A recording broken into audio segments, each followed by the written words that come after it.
Hello hello hello. Yes, what's up guys, कसकाय। अभी शुरू करेंगे आज मस्त मस्त मस्त topic that is capital gains. Start करने के पहले एक बार मुझे फटाफट बताओ ना whether my audio and video both are clear. एक बार फटाफट मुझे बता सकते हो क्या? और जरा फटाफट लाइक करो यार, कंजूस लोग। फटाफट लाइक करो, और अगर आप नए रहोगे चैनल पे तो डेफिनेटली एंड डेफिनेटली सब्सक्राइब करके रखना, बिकॉज आज का अपना फोर्थ सुपर रिवीजन सेशन है। हम लोग ने कल पीजीबीपी किया, उसके पहले हाउस प्रॉपर्टी किया, उसके पहले हम लोग ने residential status and scope of total income भी किया था। आई होप दैट आपको वो तीनों सेशंस काफी अच्छे लगे होंगे। आज के दिन पे हम लोग कंप्लीट करेंगे कैपिटल गेन्स का चैप्टर। नाउ कैपिटल गेन्स का चैप्टर ये टाइम पे इतना मतलब वो मोस्ट वांटेड चैप्टर लोगों के लिए, बिकॉज कैपिटल गेन में बहुत सारे अमेंडमेंट्स आए हैं। नाउ ऑफ कोर्स अभी स्टूडेंट्स पूछ रहे कि सर इसमें अमेंडमेंट जो आए हैं वो अमेंडमेंट्स कैसे है? मतलब पूरा चैप्टर चेंज हुआ है क्या? ऐसा नहीं है दोस्त, पूरा चैप्टर चेंज नहीं हुआ है। उसमें 70% ऑफ द चीजें तुम लोगों को सेम लगेगी, बट 30% भी बहुत ज्यादा बोल दिया। एक्चुअली सॉल्व करने का तरीका काफी चेंज हुआ है, तो वो एक पॉइंट है। तो हम लोग आज स्टार्ट करेंगे। एक बार मुझे बताओ, is everybody ready? Can you please tell me, is everybody ready for today's session? और आज एक स्पीड से हम लोग जाएंगे। स्पीड मतलब एक नॉर्मल डिसेंट स्पीड जो हम लोग ने कल कल हम लोग ने फॉलो किया था पीजीबीपी के लिए, सेम लेवल का स्पीड हम लोग आज रखेंगे and will try to finish capital gains in the effective way. ठीक है? ओके सर, कैपिटल गेन्स का चार्जिंग सेक्शन क्या है? कैपिटल गेन्स अभी सब लोग पूरा फोकस से देखना, 2 घंटा मेरे साथ रहना, मैं तुम लोगों का कैपिटल गेन पूरा सॉर्ट करवाऊंगा। पूरा पूरे ऐसे फोकस के साथ पूरा पूरा चैप्टर देखना। सबसे पहले सर, कैपिटल गेन जो है, कैपिटल गेन का चार्जिंग सेक्शन क्या है? Charging section is section number 45। एकदम सिंपल बात बोली जाती है सेक्शन नंबर 45 वन में, that is there has to be a capital asset and that capital asset needs to be transferred. मतलब वो एक कैपिटल असेट होना चाहिए, उसके बाद वही कैपिटल असेट क्या होना चाहिए? ट्रांसफर होना चाहिए। अगर ये हुआ देन इन दैट केस तुम लोगों को कैपिटल गेन पे करना पड़ेगा। कभी मालूम है? In the year in which the transfer took place. जो साल में ट्रांसफर हुआ वो साल में तुम लोगों को कैपिटल गेन गवर्नमेंट को जाके पे करना पड़ेगा। ओके सर, ये तो समझ में आ गया। There has to be a capital asset and capital asset needs to be transferred. Sir what is the meaning of capital asset? एकदम सिंपल मीनिंग है, capital asset includes all the properties, property of any kind. मतलब जो भी आजू बाजू दिख रहा है वो सब कुछ क्या है? कैपिटल असेट्स है, प्रॉपर्टी ऑफ एनी काइंड। वो तुम लोग बिजनेस के लिए यूज कर रहे हो या बिजनेस के लिए यूज नहीं कर रहे हो, that does not matter at all. बराबर एकदम। But there are certain exclusion which they have given and they have said that ये जो चीजें है ना, उसको हम लोग कैपिटल असेट नहीं बोलेंगे। सबसे पहले चीज, स्टॉक इन ट्रेड। अगर तुम लोग ने स्टॉक इन ट्रेड बेचा हो देन इन दैट केस वो पीजीबीपी के अंदर ऑलरेडी टैक्स होता है, इसकी वजह से स्टॉक इन ट्रेड बेचने पे कैपिटल गेन्स नहीं लगेगा। Okay, next one is personal effects या पर्सनल असेट्स जो होते हैं, मतलब वो जो मूवेबल प्रॉपर्टीज क्या है? जो मूवेबल प्रॉपर्टीज तुम लोग पर्सनल पर्पस के लिए यूज कर रहे हो, तो वो क्या होता है? कैपिटल असेट में फॉल नहीं होगा। फॉर एग्जांपल टीवी हो गया, मोबाइल हो गया, वॉशिंग मशीन हो गया, तो पर्सनल इफेक्ट्स में आता है। वो बेचा तो कैपिटल असेट नहीं होगा। बट पर्सनल इफेक्ट्स के उन्होंने कुछ एक्सेप्शंस दिए। मतलब ये जो पर्सनल इफेक्ट्स है, भले वो पर्सनल इफेक्ट्स है, बट तो भी हम लोग उसको कैपिटल गेन, कैपिटल असेट में इंक्लूड करेंगे, और ये बेचने पे कैपिटल गेन लगेगा। ज्वेलरी का स्पेलिंग गलत है मुझे मालूम है। देखो, jewellery, drawing, painting, sculptures, archaeological collection and any other work of art, इस पे कैपिटल गेन लग जाएगा। तो सर ये दो हो गए, स्टॉक इन ट्रेड हो गया, पर्सनल इफेक्ट्स हो गए। तीसरा आता है रूरल एग्रीकल्चरल लैंड। सर ये क्या होता है? रूरल एग्रीकल्चरल लैंड अगर मैंने बेचा तो उस पे कैपिटल गेन्स मतलब कैपिटल असेट वो नहीं माना जाएगा। Sir what is the meaning of rural agricultural land? Any land which is situated in rural area is called as, sorry any land नहीं, any agricultural land which is situated in rural area, इसको बोला जाता है rural agricultural land. But sir, what is the meaning of rural area? Rural area is that area which is not an urban area. मतलब जो urban area नहीं है वो क्या माना जाएगा? रूरल एरिया माना जाएगा। सो हम लोगों को क्या डिफाइन करके दिया है? अर्बन एरिया डिफाइन करके दिया है। अगर अर्बन एरिया के अंदर तुम्हारा एग्रीकल्चरल लैंड है, वो अर्बन एग्रीकल्चरल लैंड बन जाएगा, और वो अगर बेचा तो उस पर कैपिटल गेन लग जाएगा।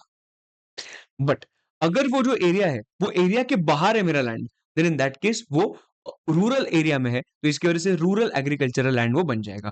Sir what is the meaning of urban area? एकदम सिंपल है, इधर देखो, अगर ऐसा कौन सा म्युनिसिपल एरिया है जिसका population is more than equal to और मोर देन 10,000, जिसका पॉपुलेशन इज इक्वल टू और more than 10,000, that entire area will become what? Urban area. अगर तुम्हारा population is more than 10,000 but up to 1 lakh होगा, तो सिर्फ ये एरिया नहीं, इधर से लेके 2 किलोमीटर तक जो भी एरिया है वो पूरा एरिया क्या माना जाएगा? अर्बन एरिया माना जाएगा। एकदम बराबर, इधर तक 2 किलोमीटर। कितना population? More than 10,000 up to 1 lakh. बराबर। अगर तुम्हारा जो पॉपुलेशन है वो मोर देन 1 लाख है एंड अप टू 10 lakhs है, देन इन दैट केस इधर से लेके 6 किलोमीटर दूर जो भी एरिया बनेगा वो भी क्या माना जाएगा? अर्बन एरिया माना जाएगा। एकदम बराबर। ये बहुत गंदे आ रहे हैं सर्कल्स, पर ठीक है। ये कितना? 6 किलोमीटर। ठीक है, 6 किलोमीटर तक कितना? More than 1 lakh, less than और इक्वल टू 10 lakhs। ओके, इधर से अगर मैं 8 किलोमीटर दूर गया, मतलब अगर मेरा population is more than 10 lakhs, then in that case वो जो एरिया होगा, सेंट्रल एरिया, सेंटर पॉइंट जो होगा उधर से 8 किलोमीटर दूर, 8 किलोमीटर दूर पूरा जो एरिया है वो क्या माना जाएगा? अर्बन एरिया माना जाएगा। If your land is situated anywhere here, तो वो अर्बन एग्रीकल्चरल लैंड बन जाएगा। बट अगर तुम्हारा लैंड इधर किधर है, तो वो क्या बन जाएगा? Rural agricultural land. एकदम मस्त। और लास्ट कुछ पॉइंट्स है वो gold bonds, 7% gold bonds, gold deposit bonds, ये सब भी, इस पे भी कैपिटल असेट नहीं लगता। वो कैपिटल असेट नहीं है, इसकी वजह से कैपिटल गेन भी नहीं लगेगा।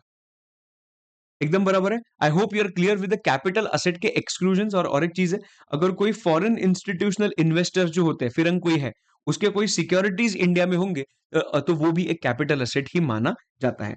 उसके बाद नेक्स्ट पॉइंट है डेफिनेशन ऑफ ट्रांसफर। ट्रांसफर के डेफिनेशन में एक्चुअली हम लोग आगे जाके सब कुछ डिटेल में पढ़ने वाले हैं, सो अभी हम लोग एक एक चीज नहीं पढ़ेंगे। जस्ट एक दो चीज तुम लोगों को बोलता हूँ। सेल होता है, एक्सचेंज होता है, रेलिंक्विशमेंट ऑफ असेट होता है। अगर मेरा कौन सा राइट है वो एक्सटिंग्विशमेंट ऑफ राइट हो गया, कंपल्सरी एक्विजिशन हो गया। तो ये सब चीजें हम लोग ट्रांसफर के डेफिनेशन में जो जो चीजें हम लोग आगे पढ़ने वाले हैं, तो हम लोग अभी इसके बारे में ज्यादा बात नहीं करेंगे। ठीक है, नेक्स्ट पॉइंट आता है, that is sir types of capital asset. एकदम सिंपल है, short term capital asset, long term capital asset, इधर तक तो प्रॉब्लम है ही नहीं। अभी कभी माना जाता है वो शॉर्ट टर्म और कभी माना जाता है वो लॉन्ग टर्म। सब लोग इधर पूरा फोकस करना, मैं क्या बोल रहा हूं, शॉर्ट टर्म कभी और लॉन्ग टर्म कभी। If the asset is acquired prior to 23/7/2024, क्या किया मैंने? 23/7/2024 के पहले अगर असेट अक्वायर किया है, देन इन दैट केस जो अपना पहले का लॉ था, क्या था पहले का लॉ? 36 मंथ्स के ज्यादा होगा तो इट इज लॉन्ग टर्म। कोई कोई लोगों के लिए, कोई कोई एसेट्स के लिए 12 मंथ्स था, कोई कोई एसेट्स के लिए 24 मंथ्स था। 12 मंथ्स के लिए कौन सा था? जुस। जुस मतलब, जेड मतलब जीरो कूपन बॉन्ड, यू मतलब units of equity oriented mutual funds, and S मतलब securities which are listed on recognised stock exchange. Zero coupon bond, units of equity oriented mutual funds and securities which are listed on recognized stock exchange, basically listed securities, उनको लगता है 12 महीना। बराबर। 24 months कभी था? Land और building and unlisted shares, इसके लिए कितना था? 24 मंथ्स था। और बाकी सब जो असेट्स है उसके लिए कितना था? 36 मंथ्स था। बराबर। If the asset is acquired prior to 23/7/24, the period of holding is going to be this. But if the asset is acquired on or after 23/7/2024, then in that case, the period of holding to identify whether it is short term or long term is going to be 12 months and 24 months. That's it. There is no 36 months now, right? So 12 months के लिए same ZUS, zero coupon bond, units of equity oriented mutual funds, and S मतलब क्या? Securities listed on recognized stock exchange। और बाकी सब asset जो है वो किधर फॉल हो जाएंगे? 24 मंथ्स में फॉल हो जाएंगे। तुम लोगों को ये अटेम्प्ट्स के लिए, मतलब 2025 में जो जो एग्जाम देने वाले हैं, उनको ये डेट याद रखना बहुत ही ज्यादा इंपॉर्टेंट है। एकदम बराबर, एकदम सही है। बढ़े आगे। सब लोग क्लियर? इधर तक कुछ प्रॉब्लम नहीं है? एक बार फटाफट कंफर्म करो। जस्ट एक चीज कि जब भी मैं पढ़ा रहा हूं ना, तभी देयर इज अ पॉसिबिलिटी कि तुम लोग ने कुछ क्वेश्चन पूछा, मैं नहीं आंसर कर पाया, तो मैं वो नहीं आंसर कर रहा हूँ डेलिबरेटली, बिकॉज़ एक छोटा सा रिदम वो मेंटेन हो और पूरा अपना जो रिवीजन होगा वो अच्छे से कंप्लीट हो ना, ठीक है? तो एकदम बिल्कुल भी बुरा मत मानना, ठीक है? ओके। सर, अगर मेरा लैंड एंड बिल्डिंग अगर होगा तो फॉर एग्जांपल मेरे पास एक लैंड है, उसके ऊपर एक बिल्डिंग है। बिल्डिंग जो है वो 1 साल पहले मैंने बिल्ड किया था और लैंड जो है वो 20 साल से है। अभी मैंने वो लैंड एंड बिल्डिंग दोनों बेच दिया। सो कहने से बिल्डिंग पे शॉर्ट टर्म कैपिटल गेन आएगा और लैंड पे लॉन्ग टर्म कैपिटल गेन आएगा। यस। सो बात को एक चीज समझो कि अगर ऐसा हुआ long term and short term का खेल, तो हम लोगों को दो अलग अलग कंप्यूटेशंस करने पड़ेंगे। लैंड का कंप्यूटेशन अलग एंड बिल्डिंग का कंप्यूटेशन अलग। अंडरस्टैंडिंग? ये चीज याद रखना। Sir, how do we compute the capital gains? Section number 48 के अंदर उन्होंने कंप्यूटेशन ऑफ कैपिटल गेन्स का तरीका बताया। सबसे पहले आता है full value of consideration, that is जो पैसा मिला वो हम लोग क्या करेंगे, इंक्लूड करेंगे, माइनस करेंगे ट्रांसफर एक्सपेंसेस। माइनस क्या करूंगा मैं? Transfer expenses. I will get net sale consideration, बराबर। उसके बाद दो चीज माइनस करेंगे, that is cost of acquisition and cost of improvement, और मुझे अल्टीमेटली मिलेगा कैपिटल। ठीक है, परफेक्ट, एकदम सही है। ओके, उसके बाद हम लोग आगे बढ़ते हैं। If the okay, what is going to be the concept of indexation? जो इंडेक्सेशन है वो लिखा है second provision to section number 48 के अंदर। सर, इंडेक्सेशन बेनिफिट कभी मिलता है? इंडेक्सेशन बेनिफिट सिर्फ और सिर्फ लॉन्ग टर्म कैपिटल एसेट पे मिलता है, शॉर्ट टर्म कैपिटल एसेट पे नहीं मिलता है। नाउ इस पे अमेंडमेंट है, वो अमेंडमेंट जब भी हम लोग टैक्स रेट्स डिस्कस करेंगे तभी अमेंडमेंट्स तुम लोगों के साथ डिस्कस करूंगा। ठीक है, शॉर्ट टर्म कैपिटल एसेट पे कभी भी इंडेक्सेशन मुझे नहीं मिलेगा। ठीक है, परफेक्ट है। मतलब क्या है इंडेक्सेशन, होता क्या है? देखो, 2001 का एसेट है, मैंने वो 2001 में 1 लाख रुपीज में परचेस किया था, मैंने 2024 में वो बेच दिया। ठीक है, तो एफवीओसी आएगा, ट्रांसफर एक्सपेंस आएगा, जो कॉस्ट ऑफ एक्विजिशन होगा, तो मैं 1 लाख कंसिडर करूं क्या? वो तो गलत हो जाएगा ना दोस्त, बिकॉज 1 लाख रुपए का वैल्यू 2001 का वैल्यू है। तो डोंट यू थिंक उस पर इंडेक्सेशन मिलना चाहिए मुझे? एब्सोल्युटली राइट, मुझे इंडेक्सेशन उसमें मिलना चाहिए। तो मतलब वो जो वैल्यू है 1 लाख रुपीज का, we need pull it up to get today's worth of that particular asset. वो आज के असेट का वर्थ कितना होगा, वो हम लोगों को आइडेंटिफाई करना है इंडेक्सेशन यूज करके। एकदम बराबर, नो प्रॉब्लम। चलो, अभी हम लोग देखते हैं, if the asset is acquired prior to 1401, if the asset is acquired prior to 1401, the cost of acquisition is going to be actual cost और FMV as on 1401, whichever is higher. एकदम बराबर। Sir, cost of improvement का क्या scene है? Cost of improvement अगर prior to 1401 किया है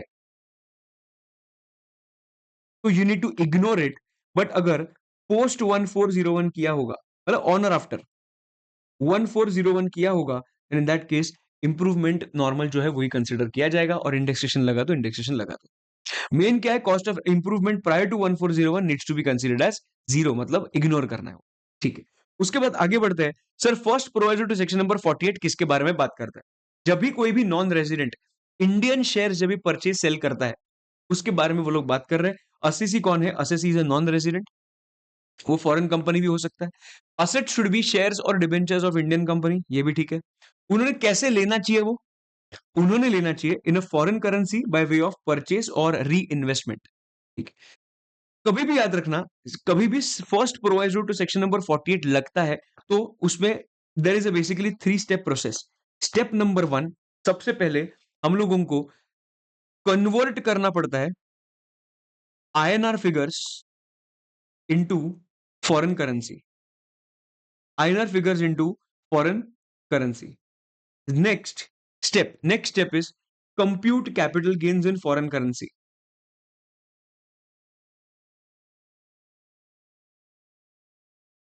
And then third point is, एक बार compute किया capital gain, reconvert that capital gain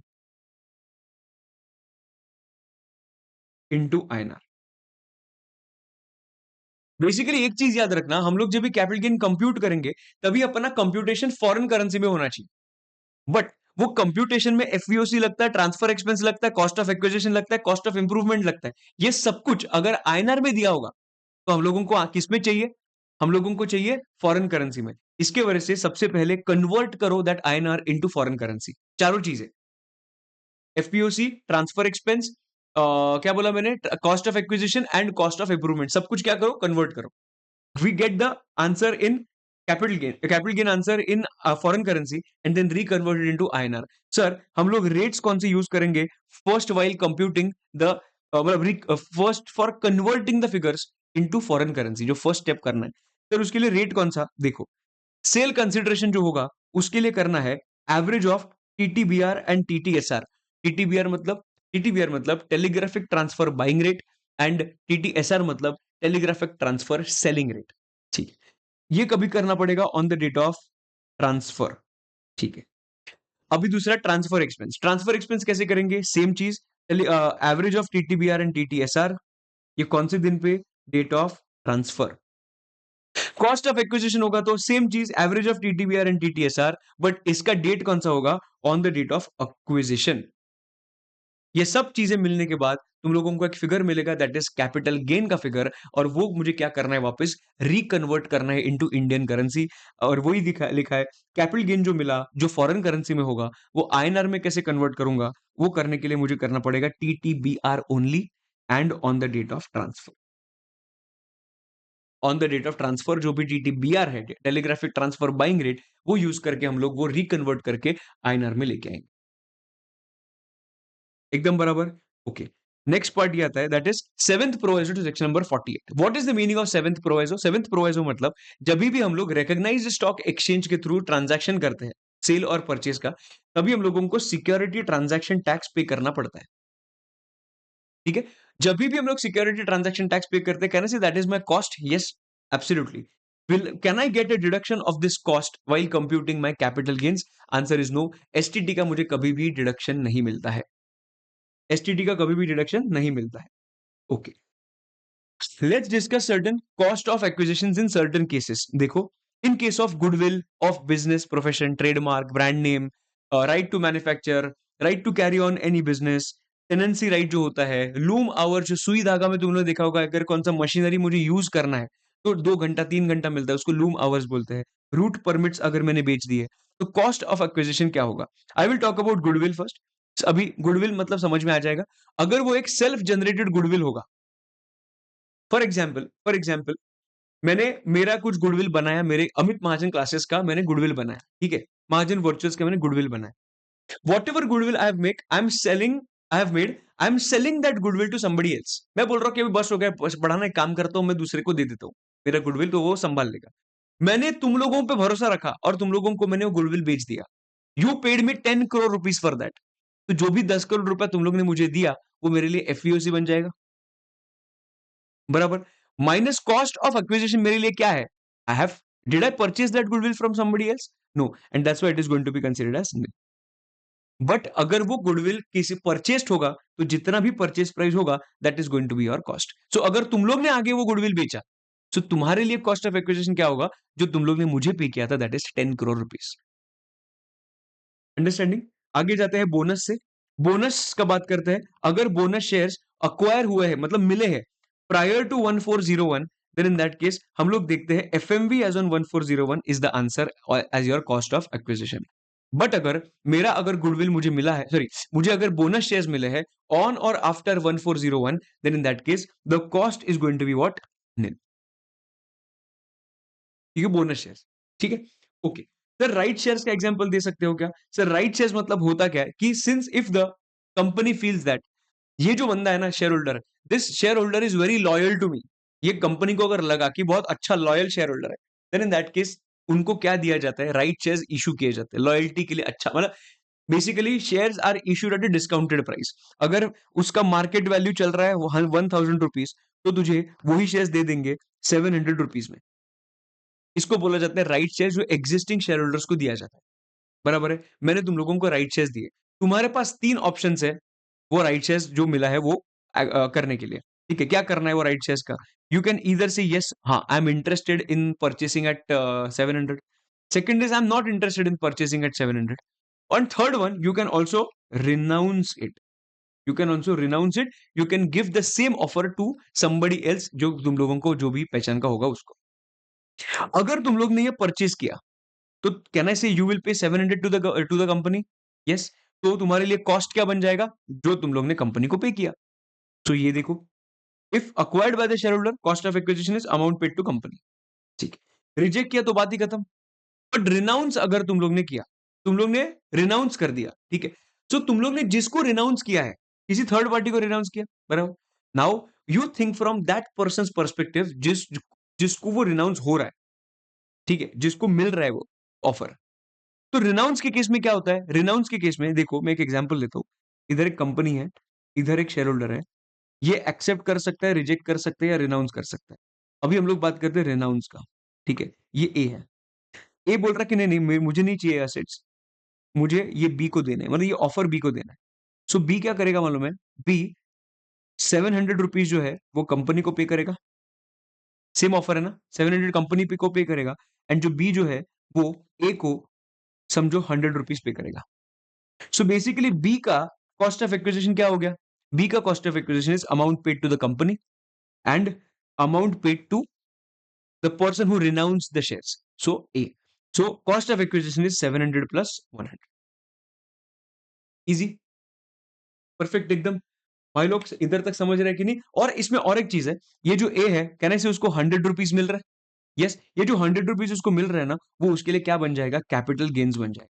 ये 100 रुपीज उसके लिए क्या बन जाएगा? कैपिटल गेन्स बन जाएगा, और वो भी short term capital gains, always. मुझे बताओ, is everybody clear till here? एकदम चकाचक सब कुछ सही हो रहा है? हम लोग अभी आगे बढ़ते हैं with the next part, that is, अगर लैंड एंड बिल्डिंग अगर होगा, आराम से देखना, अगर ये लैंड है, बिल्डिंग है, if it is acquired prior to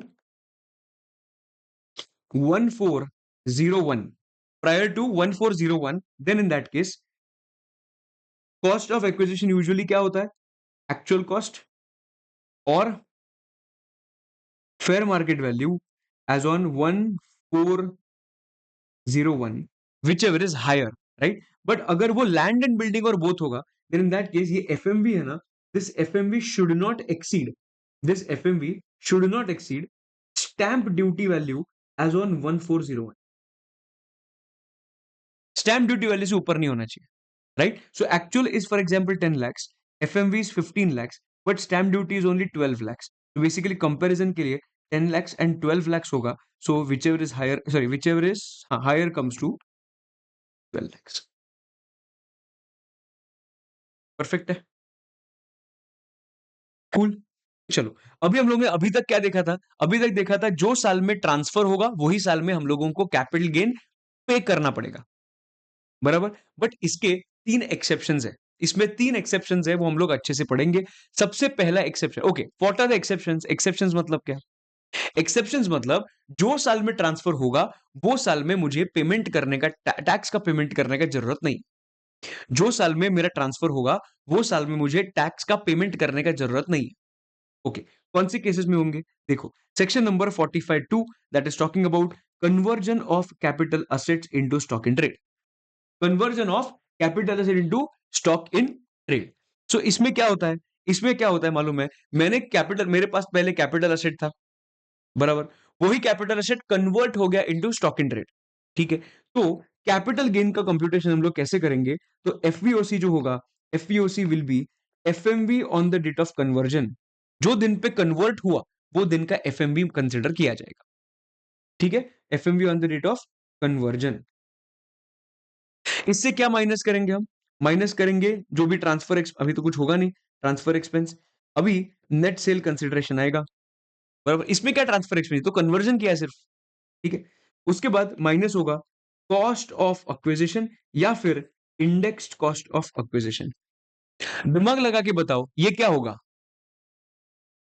दिमाग लगा के बताओ ये क्या होगा? कॉस्ट ऑफ एक्विजिशन कहने से एक्चुअल तुम लोग ने परचेस किया होगा ना कभी, तो एक्चुअल तेरा तेरा होने वाला है कॉस्ट ऑफ एक्विजिशन, और तुझे अगर इंडेक्सेशन लगाना है तो इंडेक्सेशन लगा दे। ओके, नाउ जो कन्वर्जन हुआ ना, कन्वर्जन, वो कन्वर्जन हुआ 24-25 में, तो सॉरी 22-23 में, और स्टॉक इन ट्रेड आगे सेल हुआ। स्टॉक इन ट्रेड कन्वर्ट तो हुआ capital asset into stock in trade, और वो सेल कभी हुआ? 24-25 में हुआ। तो स्टॉक इन ट्रेड सेल तो 24-25 में हुआ। तो मैं जब इंडेक्सेशन लूंगा ना, तुम लोगों को इंडेक्सेशन इधर रोकना है। किधर रोकना है मालूम है? जब एक कन्वर्जन होता है ना तभी इंडेक्सेशन रोकना है। तो कभी भी जो भी कॉस्ट होगा into CII in the year of transfer, मतलब 22-23 लेना, और नीचे जो भी देना तुम्हारा एक्चुअल है वो ले लेना। अंडरस्टैंडिंग? 24-25 का सीआईआई मत लेना, बिकॉज उसके 22-23 के बाद तो असेट ही नहीं है, कैपिटल असेट। अंडरस्टैंडिंग? और इंडेक्स कॉस्ट ऑफ इंप्रूवमेंट होगा तो वो भी ले लेंगे, और वो भी इंप्रूवमेंट का भी सीआईआई उधर ही रोकना। ठीक है, ये तो इधर कंप्लीट हो गया। नाउ कैन आई से, ये मैंने जो capital assets to stock in trade convert किया था उसके एफएमवी का मैंने पेमेंट कर दिया, मतलब एफएमवी कैपिटल गेन में कंसिडर कर दिया। So for example this is 10 lakhs। ठीक है, गोल्ड बार है, गोल्ड बार मेरे पास अभी कैपिटल असेट था, वो कैपिटल असेट का मैंने कन्वर्ट करके स्टॉक इन ट्रेड बना दिया। ठीक है, तो मुझे 10 लाख रुपए जो है वो 10 लाख रुपए पे टैक्स देना पड़, मतलब 10 लाख रुपए इनकम कंसिडर किया जाए। ठीक है, तो ये तो स्टॉक इन ट्रेड में कन्वर्ट हुआ। अभी आगे जाके मैंने वो स्टॉक इन ट्रेड बेचा 24-25 में, तो कैन आई से पीजीबीपी के अंदर कैपिटल पीजीबीपी के अंदर कंप्यूटेशन होगा। पीजीबीपी का सेल वैल्यू कितना होगा? पीजीबीपी का sale value is going to be जो भी मेरा एक्चुअल मिला वो, बट जो कॉस्ट होगा ना, वो कॉस्ट क्या होगा मालूम है? जो अमाउंट पे ऑलरेडी तुम लोग ने कैपिटल गेन पे किया है, FMV on the date of transfer और conversion. FMV on the date of conversion जो भी तुम लोग ने कंसिडर किया है एफएमवी, बिकॉज उस पे ऑलरेडी टैक्स पे हुआ है ना। फॉर एग्जांपल एक्चुअल 15 लाख पे सेल हुआ, कैन आई से you have already considered 10 lakhs in your computation of capital gains, and that's why you have to pay only 5 lakhs as PGB। और याद रखना, ये this is an exception which means transfer भले 22-23 में हो रहा है बिकॉज कन्वर्जन हो रहा है, but you have to pay capital gain tax not in the year of transfer, but you have to pay capital gain tax when the stock in trade is actually sold, when the stock in trade is actually sold। Perfect. तो ये हो गया तुम्हारा capital gains, ये हो गया PGBP. अभी भाई लोग ध्यान देना, कभी भी जो एफएमवी है ना वो रेलेवेंट होता है, amount recorded in books of account is not relevant, ये चीज याद रखना। ठीक है, okay sir, there is a possibility कि मैंने जो कन्वर्ट किया था, मुझे ये चीज समझा कि जो साल में स्टॉक इन ट्रेड सेल होगा वो साल में दो कंप्यूटेशन होंगे, number 1 will be of capital gains, number 2 will be of PGBP. बराबर, perfect, no problem till now. Okay, but sir मैंने अगर पीजीबीपी सिर्फ 50% ही सेल किया, मतलब स्टॉक इन ट्रेड अगर 50% ही सेल किया, तो if I sell only 50% of stock in trade, I will pay capital gain only to the extent of 50%। मैं पूरा कैपिटल गेन पे नहीं करूंगा, जितना परसेंटेज का स्टॉक इन ट्रेड बिकेगा उतने परसेंटेज का मैं कैपिटल गेन पे करूंगा। बट एक चीज याद रखना, जब भी तुम लोग कैपिटल गेन कंप्यूट करोगे, you have to compute capital gain as if 100% is sold, as if you get the amount, for example 1 lakh, this is your capital gain, और उसके बाद इस पे तुम लोग क्या लगाओ, जो भी परसेंटेज का स्टॉक इन ट्रेड सेल हुआ है वो परसेंटेज लगाओ। Correct, no problem. ओके, अभी एक सीबीडीटी सर्कुलर है, अगर तुम लोगों को याद होगा आगे जाके एक सेक्शन है, सेक्शन नंबर 54 ईसी करके, वो सेक्शन 54 ईसी में बोला है, अगर तुम लोग ने लैंड एंड बिल्डिंग अगर बेचा होगा, लॉन्ग टर्म कैपिटल एसेट बेचा होगा, दिखा था तुम लोगों को, लॉन्ग टर्म कैपिटल एसेट बेचा होगा, बीइंग लैंड और बिल्डिंग और बोथ, और ये अगर तुम लोग ने री इन्वेस्ट किया, वो जो प्रोसीड्स आए, वो प्रोसीड्स अगर तुम लोग ने री इन्वेस्ट किया in government bond, specified government bonds, तो तुम लोगों को क्या मिल जाएगा, एग्जाम्पशन मिल जाएगा। और ये एग्जाम्पशन मिलने के लिए कंडीशन ये है कि वो एग्जाम्पशन मिलेगा अगर तुम लोग ने within 6 months from the date of transfer तुम लोग ने अगर इन्वेस्ट किया तो। बट 54 ईसी के केस में एक चीज याद रखना, when you are when you have converted the capital asset into stock in trade, तो तभी कैपिटल गेन लग गया, ट्रांसफर हो गया, यस। सो याद रखना 6 months जो है ना, 6 months जो है ना, in case of 45(2) specifically, 6 months जो है ना, 6 months will start from the date of sale of stock in trade and not from the date of conversion. जो दिन पे कन्वर्जन हुआ है उधर से स्टार्ट नहीं होगा 6 months, 6 months will start from the date of sale of stock in trade, right. तो उधर से 6 months कंप्यूट करना जो दिन पे तुम लोग स्टॉक इन ट्रेड सेल करो, बराबर है। एग्जैक्टली उल्टा चीज जब भी स्टॉक इन ट्रेड कन्वर्ट होता है इनटू कैपिटल एसेट, जब भी stock in trade capital asset में कन्वर्ट होता है, तभी उस पे पीजीबीपी कंप्यूट होता है और सेम कंप्यूटेशन होता है। सो पीजीबीपी के अंदर तुम्हारा सेल वैल्यू क्या होगा मालूम है? Sale value is going to be FMV on the rate of conversion, बराबर? तो उसपे तुम लोग 10 लाख रुपए इनकम कंसिडर कर दिया, बराबर? अभी अगर जो कन्वर्टेड कैपिटल एसेट है वो बेच दिया, तो क्या लगेगा? कैपिटल गेन भी लगेगा। कन्वर्टेड कैपिटल एसेट बेच दिया, तो एफवीओसी क्या होगा उसका? जो भी एक्चुअल पैसा मिलेगा, और माइनस करेंगे कॉस्ट। कॉस्ट क्या होगा? जो अमाउंट में ऑलरेडी तुम लोग ने इनकम कंसिडर किया है अंडर पीजीबीपी, वही तुम्हारा क्या बन जाएगा? कॉस्ट बन जाएगा। सेम टू सेम कंप्यूटेशन, इधर ऊपर उल्टा था, इधर ऐसा है। Correct? Is everybody clear with the first part of section number 45 two? एक बार फटाफट मुझे कंफर्म करो।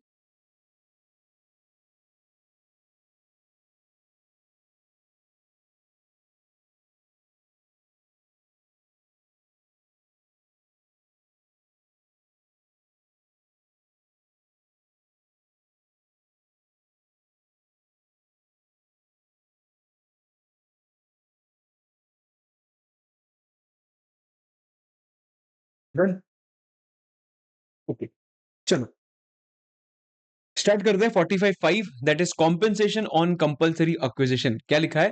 Compensation on compulsory acquisition. Sir what is the meaning of this?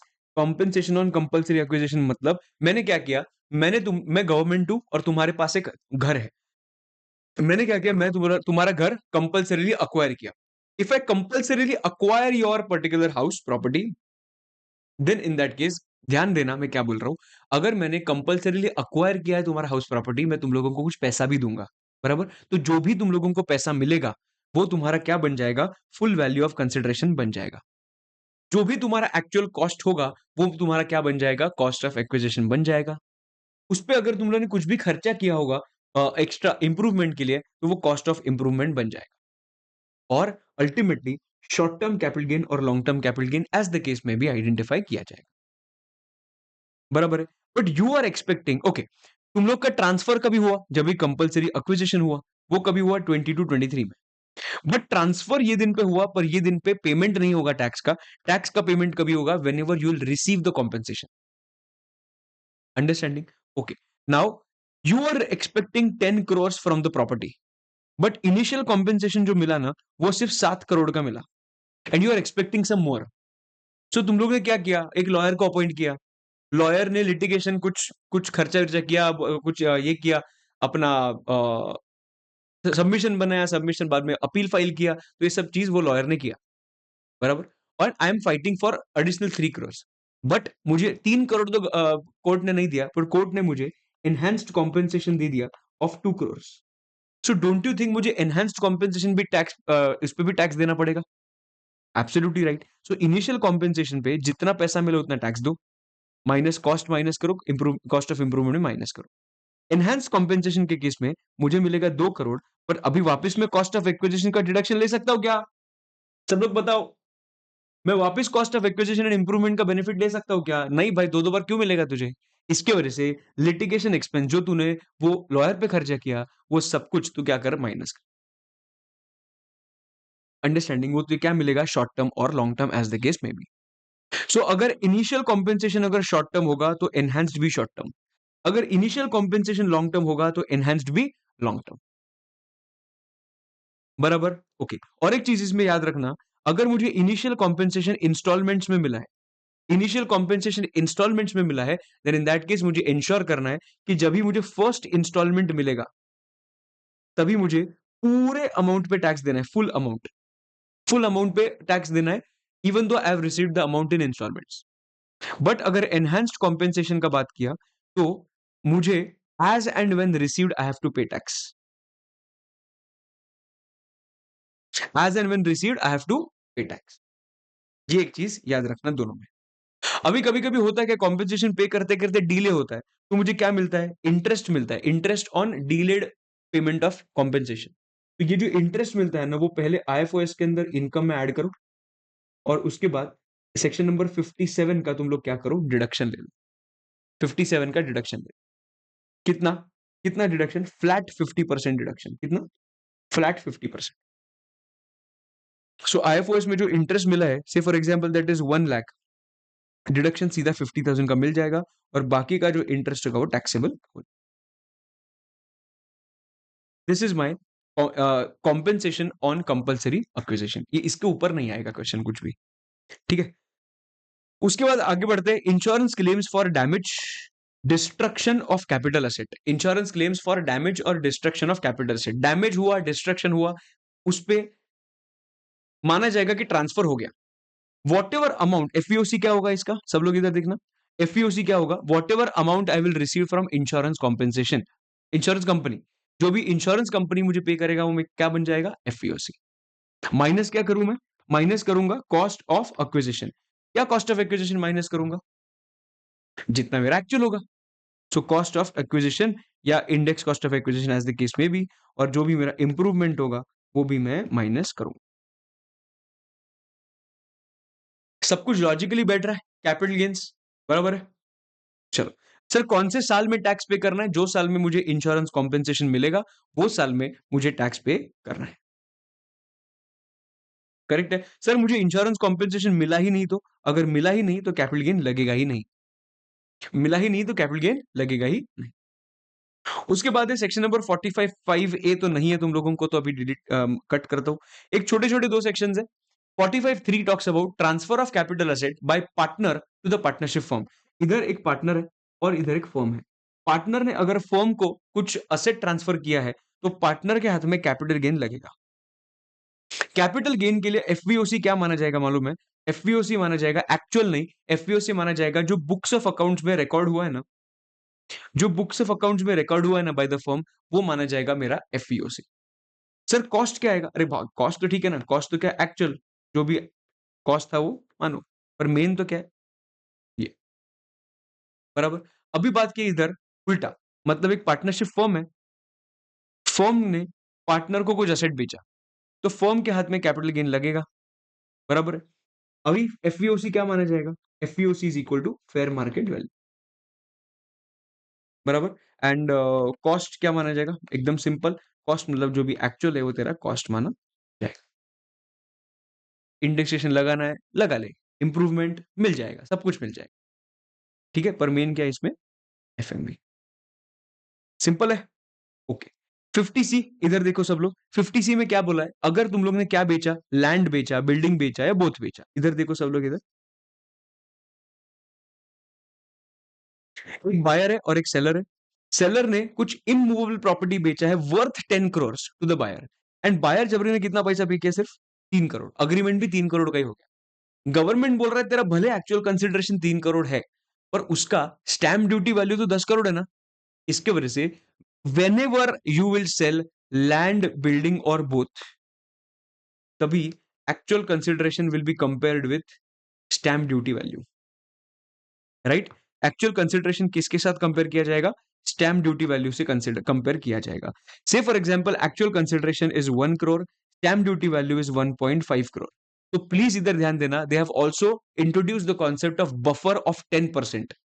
मतलब क्या, if my stamp duty value is higher, but that is okay, my stamp duty value is higher than actual consideration, but if that amount of stamp duty value is up to 110% actual consideration, अगर मेरा stamp duty value 110% of actual consideration के बीच में fall होता है, then in that case भले वो stamp duty value ज्यादा है, बट तो भी एफपीओसी क्या माना जाएगा, 1 करोड़ ही माना जाएगा, बिकॉज इतना ऊपर नीचे चलता है 10% तक। बट अगर मेरा स्टैंप ड्यूटी वैल्यू 1.25 करोड़ है, सो 1 करोड़ का 110% कम्स टू 1.10 करोड़, बराबर। पर ये तो 1.25 है, is it falling within 1 to 1.10 crore, no. इसकी वजह से एफपीओसी क्या माना जाएगा, 1.25 करोड़। ओके सर, अभी सर मुझे एक बात बताओ कि आपने बोला कि कभी भी लैंड, बिल्डिंग और बोथ जब भी सेल होता है, तभी एक्चुअल कंसिडरेशन से हम लोग स्टैंप ड्यूटी वैल्यू कंपेयर करते हैं, ठीक है। मुझे 1 मिनट देना, ये क्यों नहीं चल रहा है यार,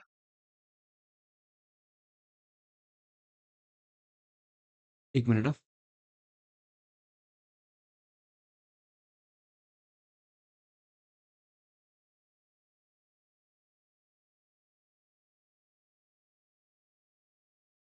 तुम लोग तक तो पानी पी लो भाई लोग।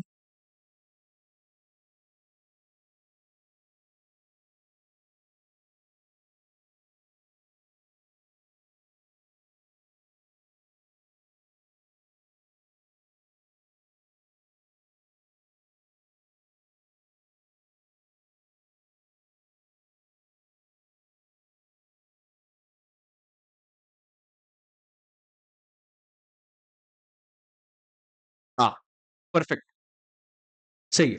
आपने मुझे क्या बोला, अभी देखो, एक्चुअल कंसिडरेशन हमेशा किससे कंपेयर किया जाएगा? स्टैम्प ड्यूटी वैल्यू से कंपेयर किया जाएगा। पर सर स्टैम्प ड्यूटी वैल्यू कौन से दिन का देखना है? स्टैम्प ड्यूटी वैल्यू देखना है on the date of agreement, या स्टैम्प ड्यूटी वैल्यू देखना है on the date of registration? कभी भी याद रखना, यूजुअली डेट ऑफ रजिस्ट्रेशन का स्टैम्प ड्यूटी वैल्यू देखा जाता है। जो दिन पे रजिस्टर कर रहे हैं वो दिन का stamp duty value. But but stamp duty value can be taken on the date of agreement as well. अगर तुम अगर जो बायर था उसने on the date of agreement कुछ एडवांस में पेमेंट किया है, token money, in account payee cheque, demand draft, any other electronic clearing system.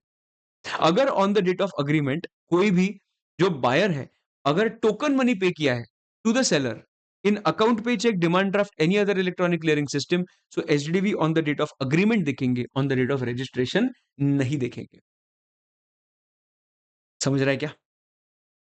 Done, एकदम पक्का?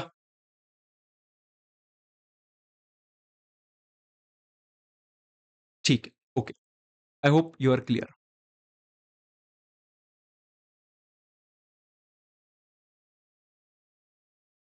ठीक है, अभी ये तो कंप्लीट हुआ एसडीवी ऑन विच डेट। अभी कभी कभी होता क्या है, I don't agree with the value which is given by stamp duty authority.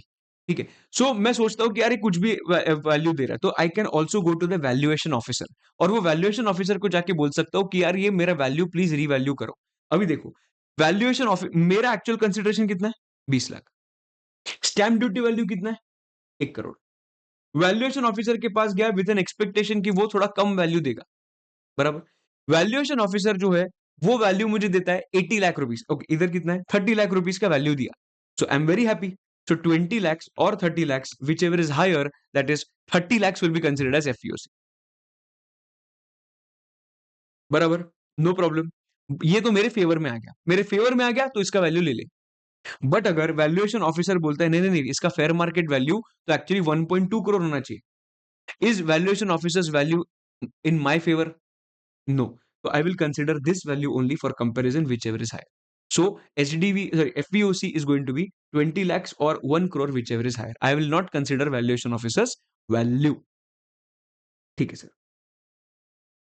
अभी आगे देखो क्या लिखा है, section number 51, that is advance money forfeited. सब लोग इधर देखना, एडवांस मनी फोरफिटेड क्या होता है।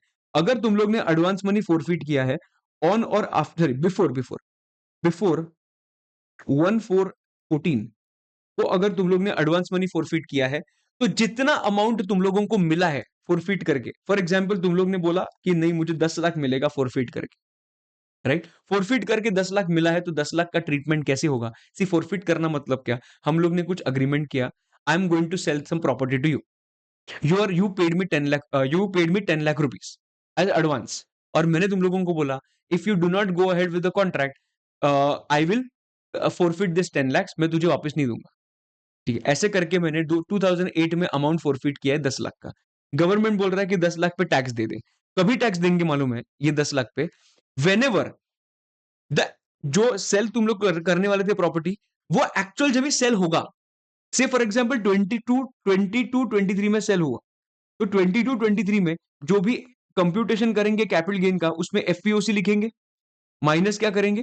कॉस्ट ऑफ एक्विजिशन लिखेंगे, for example index cost of acquisition, जिसमें जो कॉस्ट होगा ना, for example the cost of that asset is 50 lakhs, तो 50 lakhs में से सबसे पहले जो अमाउंट फोरफिट किया वो माइनस किया जाएगा, और उसके बाद इंडेक्सेशन किया जाएगा, उसके बाद इंडेक्सेशन किया जाएगा।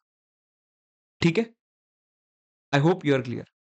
अगर तुम लोगों ने फोरफिट किया है ऑन और after 1/4/2014, then in that case तुम लोग जो साल में फोरफिट करोगे ना, वही साल में इनकम फ्रॉम अदर सोर्सेस करके इनकम टैक्स हो जाएगा।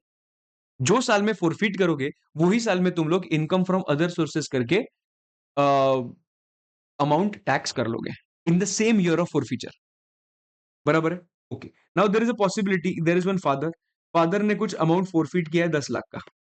ठीक है, फादर की हो गई डेथ, इसकी वजह से प्रॉपर्टी ट्रांसफर हुआ in the name of his son, और सन ने वो प्रॉपर्टी बेच दिया, तो सन ने अगर वो प्रॉपर्टी बेचा होगा तो एफईओसी होगा, माइनस कॉस्ट ऑफ एक्विजिशन होगा। पर ये कॉस्ट में जो उसके फादर ने अमाउंट फोरफिट किया है, वो सन जग के कंप्यूटेशन में माइनस किया जाएगा क्या कॉस्ट ऑफ एक्विजिशन से? नहीं। फादर ने जो फोरफिट किया है वो फादर बेचता तो ही फोरफिचर का इंपैक्ट दिया जाता। बट अगर फादर ने फोरफिट किया है तो वो सन के कंप्यूटेशन में नहीं आएगा। सन के कंप्यूटेशन में कॉस्ट से माइनस नहीं होगा, ये चीज याद रखना। ठीक है। 50 सीए सिंपल है भाई। सेक्शन नंबर 50 सीए बात करता है कि अगर कोई भी अनलिस्टेड शेयर्स बेच रहा है तो एफएमवी ऑफ अनलिस्टेड शेयर्स जो भी होगा वो माना जाएगा। मतलब actual consideration is 5 lakh, FMV 7 lakh, whichever is higher comes to. Simple है। 50 डी छोड़ दे, सिंपल है वो। सेक्शन नंबर 47 पे आते हैं। सेक्शन नंबर 47 में इधर से समझाता हूँ, इधर क्या है ये। Certain transactions not regarded as transfer. अगर एक एचयूएफ है और वो एचयूएफ का पार्टीशन हुआ, और अगर पार्टीशन हुआ तो जो भी एचयूएफ के पास असेट्स थे वो उसके मेंबर को अगर ट्रांसफर किए गए पार्टीशन पे, देन इन दैट केस ये ट्रांसफर नहीं माना जाएगा। बट अगर यही मेंबर ने वही असेट आगे बेचे तो उस पे ट्रांसफर, मतलब वो ट्रांसफर माना जाएगा, उस पे कैपिटल गेन लग जाएगा, और उसका जो कॉस्ट होगा ना मेंबर का, that cost is going to be cost to the previous owner, that is HUF के जो भी कॉस्ट होगा 10 लाख, और indexation will also start from financial year 0102। इस पे एक हम लोग क्या केस लॉ देखते हैं, वो केस लॉ का नाम कोई मुझे कमेंट सेक्शन में कमेंट मतलब चैट में बता सकते हैं क्या? फटाफट बताओ कि हम लोग cost to the previous owner वो तो ले ही लेंगे, पर इंडेक्सेशन जो है वो भी प्रीवियस ओनर से ही इंडेक्सेशन चालू हो जाएगा। There is one specific case law जो हम लोग हमेशा बात करते हैं, वो केस लॉ का नाम क्या है? ओके। दूसरे पे आते हैं क्या? दूसरे पॉइंट पे। दूसरा पॉइंट ये है, ये एचओएफ का बात हुआ। Second point is gift. Gift मतलब क्या? ए ने बी को गिफ्ट दिया, जो गिफ्ट देने वाला है ना उसके हाथ में कभी भी टैक्स नहीं लगेगा, because it is not regarded as transfer. But अगर जिसको गिफ्ट मिला है उसने अगर आगे सेल किया तो उसको कैपिटल गेन देना पड़ेगा, और इसका cost is going to be cost to the previous owner, और indexation will also start from that date. Easy है। ओके। अभी आ जाओ, अभी आ जाओ नेक्स्ट पॉइंट पे, दैट इज होल्डिंग कंपनी है 100% होल्डिंग कंपनी जो उनके असेट्स ट्रांसफर कर रहा है सब्सिडरी कंपनी को।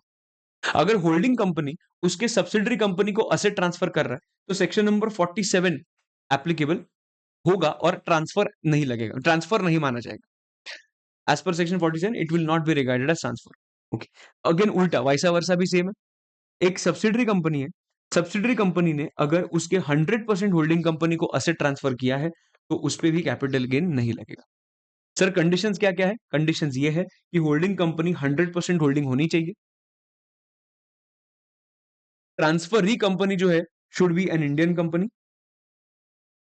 करेक्ट। ट्रांसफरी मतलब ये इंडियन कंपनी होना चाहिए, एंड जो ट्रांसफरी कंपनी है उसने 8 इयर्स तक अपना capital asset stock in trade में कन्वर्ट नहीं करना चाहिए।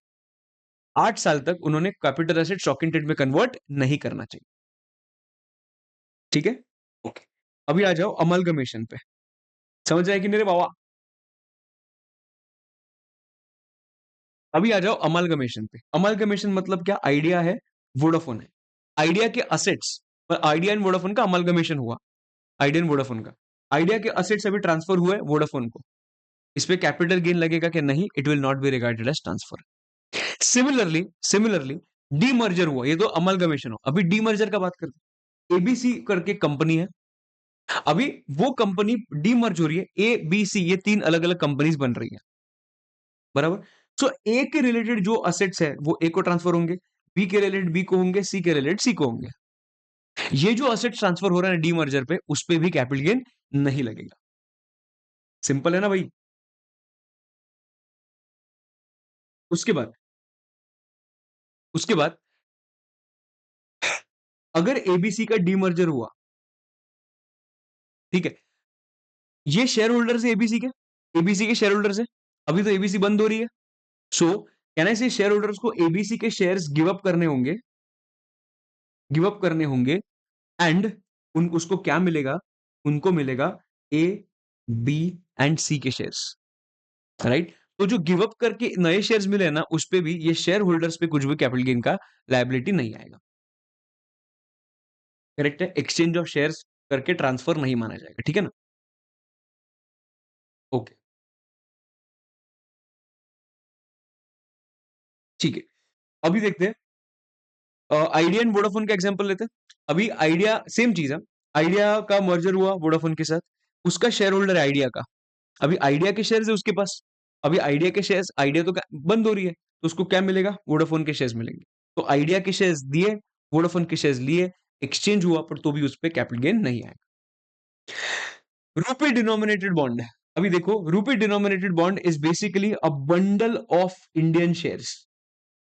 Indian share for example Reliance है, रिलायंस के रूपी डिनोमिनेटेड बॉन्ड मतलब फॉर एग्जांपल 10 शेयर्स का एक बॉन्ड बना, ठीक है, और रूपी डिनोमिनेटेड बॉन्ड एक नॉन रेजिडेंट ने दूसरे नॉन रेजिडेंट को ट्रांसफर किया। एक्चुअली ये deem to be accrued in India आना चाहिए, बट तो भी इस पे कैपिटल गेन नहीं लगेगा वो लोग बोल रहे हैं। भले दो नॉन रेजिडेंट्स के बीच में हो रहा है, बट तो भी वो रूपी डिनोमिनेटेड बॉन्ड देना तो actually deem to be accrued India होना चाहिए, बट उन्होंने बोला कि ये इस पे कैपिटल गेन नहीं लगेगा। बराबर। ओके, अभी सेम चीज, अगर एक बॉन्ड है उसका कॉस्ट ऑफ एक्विजिशन इज 10, बराबर, वो बॉन्ड कन्वर्टेबल बॉन्ड है, तो बॉन्ड कन्वर्ट हुआ इनटू टू शेयर्स, वो बॉन्ड कन्वर्ट हुआ इनटू टू शेयर्स, और उस पे जो कन्वर्जन हुआ उस पे वो टाइम पे कैपिटल गेन नहीं आएगा, वो टाइम पे कैपिटल गेन नहीं आएगा, बराबर। ओके, बट जब भी दो शेयर जो कन्वर्ट हुए थे वो सेल हुए तो कैपिटल गेन आएगा, और cost of acquisition of two shares is going to be cost of the bond, right? Okay, now same treatment in case of convertible preferences, same ना, इधर बॉन्ड की जगह पर कन्वर्टेबल प्रेफरेंसेस करो, answer will be the same, ठीक है, ये भी ठीक है। रिवर्स मॉर्गेज के केस में क्या होता है? देखो, रिवर्स मॉर्गेज में से फॉर एग्जांपल इसका एज है 90 इयर्स, 90 इयर्स का एज है उनका, और उनका कुछ भी कोई भी शादी हुई नहीं है, या समझो कोई भी बच्चा नहीं है, या कोई भी नहीं है उनके साथ, वो अकेले रहते हैं, ठीक है, और उनका एज 90 इयर्स है, और उनको सोर्स ऑफ इनकम जो है वो फिक्स नहीं है। वो बोलते हैं कि यार अपने कोई कुछ साल बाकी है, बराबर, मेरे पास तो इनकम कमाने का तो इतना अभी कैसे कमाएंगे, 90 इयर्स के, तो अभी उनके पास इतना शक्ति नहीं है इनकम कमाने का, तो वो उनके पास घर है, पर वो बैंक के पास जाते हैं, और वो बैंक को बोलते हैं कि भाई बैंक देखो ना, मेरे पास घर है, वो घर आपका, वो घर आपका, बट आपको मुझे till I die every month 50,000 rupees देना पड़ेगा। जब तक मैं जिंदा हूं मैं वो घर में रहूंगा, जब तक मैं जिंदा हूं तुम लोग मुझे एवरी मंथ का 50,000 मुझे देते रहोगे, एक बार मैं मर गया तो 50,000 देना बंद करो, और जो पूरा घर है वो लेके जाओ, तुम्हारा है पूरा घर। अंडरस्टैंडिंग? समझ रहा है क्या? ये होता है रिवर्स मॉर्गेज। मैं वापस समझा रहा हूं, देयर इज वन पर्सन जिसके पास घर है पर सोर्स ऑफ इनकम स्टेडी नहीं है, स्टेडी सोर्स ऑफ इनकम नहीं है, वो बैंक के पास जाता है और बैंक को बोलता है मैं ये घर में रहूंगा, ठीक है, ये घर आपका हो जाएगा वंस आई डाई, बट तब तक आपको मुझे एवरी मंथ 50,000 रुपीज देने पड़ेंगे, ठीक है। तो इसको बोलते हैं रिवर्स मॉर्गेज। तो जो भी घर ट्रांसफर किया जाता है उस पे कैपिटल गेन नहीं आएगा। Sir what about this 50,000 which is paid to this person? 50,000 जो है वो अंडर सेक्शन 10 जो है वो एग्जेम्प्ट किया जाता है, there will not be any income tax.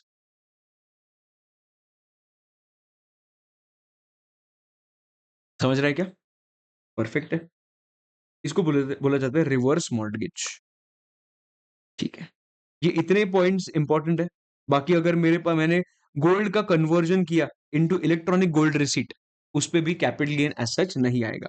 उसके बाद तुम लोग ने आईएफओएस में एक पॉइंट देखा होगा, सेक्शन नंबर 222 सी करके, याद है क्या? कंपनी का लिक्विडेशन हुआ, लिक्विडेशन होने के बाद असेट्स ट्रांसफर हुए, जो भी शेयर होल्डर को वो असेट्स मिले वो शेयर होल्डर के हाथ में टैक्स हो जाएंगे under income from other sources as deemed dividend, as deemed dividend.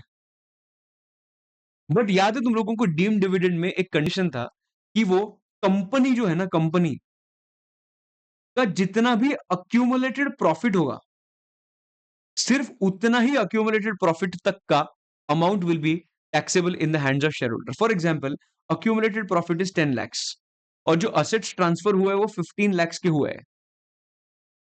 So deemed dividend जो है, ये पर्सन का जब भी कंप्यूटेशन करेंगे, तभी इनकम फ्रॉम अदर सोर्स में कितना आया, 10 लाख, बिकॉज अक्यूमुलेटेड प्रॉफिट तक का ही सिर्फ डीम्ड डिविडेंड माना जाता है। बट उसको कहने से असेट 15 लाख का मिला था। अगर उनको असेट 15 लाख का मिला था, देन इन दैट केस वो जो बाकी का 5 लाख टैक्स नहीं हुआ है ना, वो बोल रहे तुम लोग कैपिटल गेन के अंदर टैक्स करो, तुम लोग कैपिटल गेन के अंदर टैक्स करो।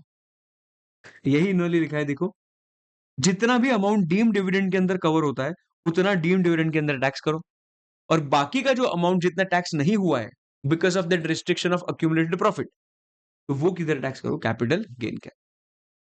Sir will there be any liability on the liquidated company? अरे भाई नहीं, लिक्विडेट हो गया वो कंपनी पे लायबिलिटी कुछ नहीं आएगा।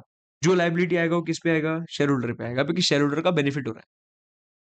ठीक है, तो कुछ पैसा मिला क्या आपने एग्जाम्पल में, नहीं। प्लस एफएमवी कितना था, 15 लैक्स। डीम डिविडेंड कितना हुआ, 10 लैक्स। एफईओसी कितना हुआ, 5 लैक्स। एफईओसी कैपिटल गेन बोलना है हमको, कैपिटल गेन कितना हुआ, 5 लैक्स। ठीक है, अंडरस्टैंडिंग, ओके। तो ये मेरा बन जाएगा सेक्शन नंबर 46। कूल। अभी बात करते हैं जिसमें थोड़ा अमेंडमेंट है, थोड़ा सा आराम से बात करेंगे। Capital gains on buyback of shares. See, buyback of shares का तुम लोगों को बेसिक फंडा तुम लोगों को मैं बोलता हूं। ये कंपनी है और एक ये शेयर होल्डर है, बराबर। कंपनी ने शेयर्स इशू किए थे और ये बंदे से 70 रुपीज मिले, और ये बंदे से कितने मिले, 100 रुपीज मिले। ठीक है, अभी ये शेयर्स हम लोगों को बाय बैक करना है, तो बेसिकली कंपनी क्या करता है, कंपनी ये शेयर्स वापस मांगता है, और इन रिटर्न कंपनी उनको पैसा देता है। कितना पैसा देता है, 130 रुपीज। ये पूरे ट्रांजैक्शन में फायदा किसको हुआ, मुझे चैट में सब लोग बताएंगे, ये पूरे ट्रांजैक्शन में फायदा किसको हुआ।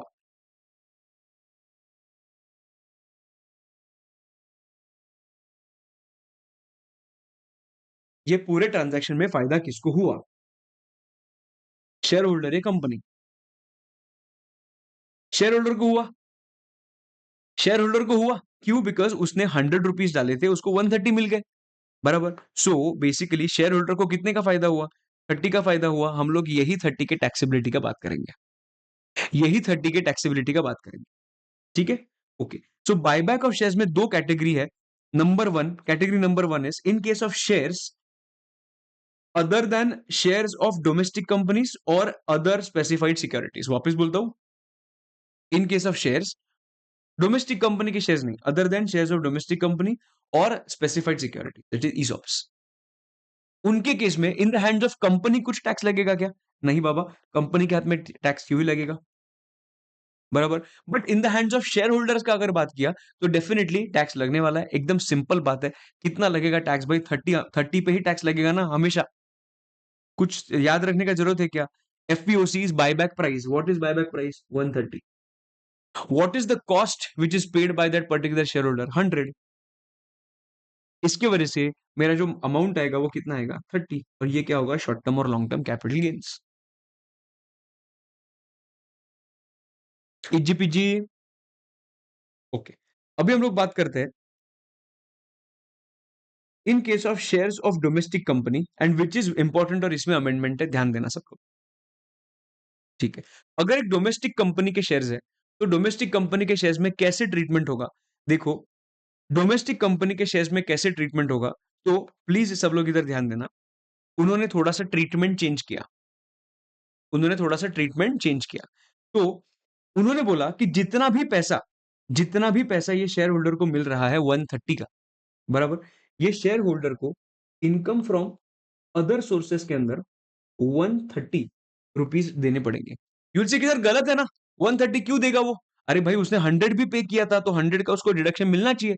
Your point is right.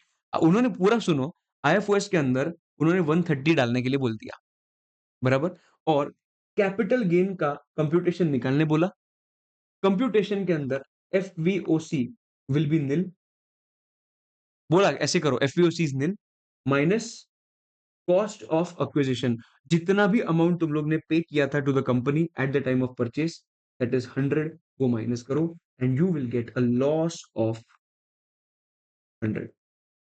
So ultimately ये 100 का लॉस जो है, I will be able to utilise it against income, other income of capital gains. So basically ultimately अपने को बेनिफिट 30 का ही हुआ है और हम लोग 30 पे ही टैक्स भर रहे हैं.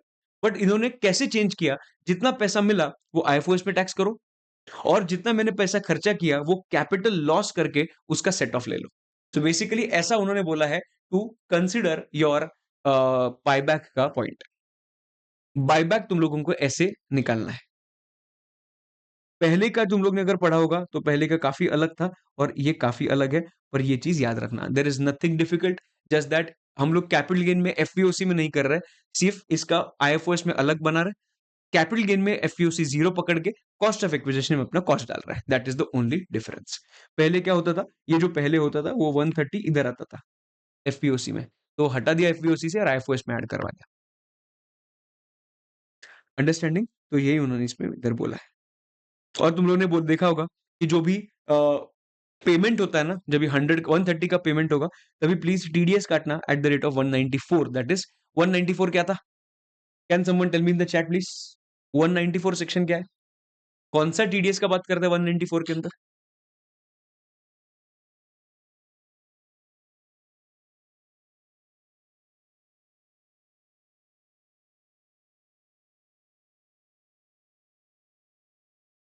194 194 के अंदर डिविडेंड के टीडीएस का बात करते हैं. बराबर है?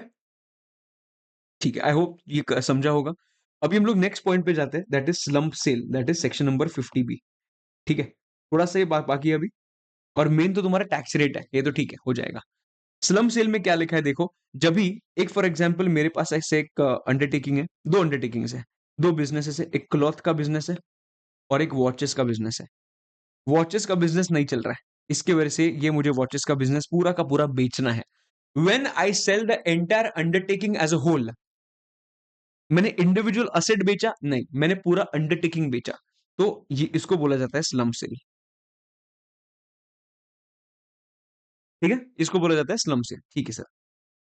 दूसरा बात, सर एफईओसी क्या होगा? एकदम सिंपल, एफईओसी इज इक्वल टू, इतना याद रखना, एक्चुअल और एफएमवी. एग्जाम में सब कुछ दिया होगा, whichever is higher, whichever is higher. बराबर. उसके बाद माइनस करेंगे ट्रांसफर एक्सपेंसेस, जितना भी ट्रांसफर एक्सपेंस है वो माइनस कर ले. नेट सेल कंसिडरेशन माइनस क्या करूं? Net worth. And net worth के अंदर आता है assets and liabilities. Assets minus liabilities is net worth. Assets में कौन से असेट्स होते हैं? Depreciable assets and non depreciable asset.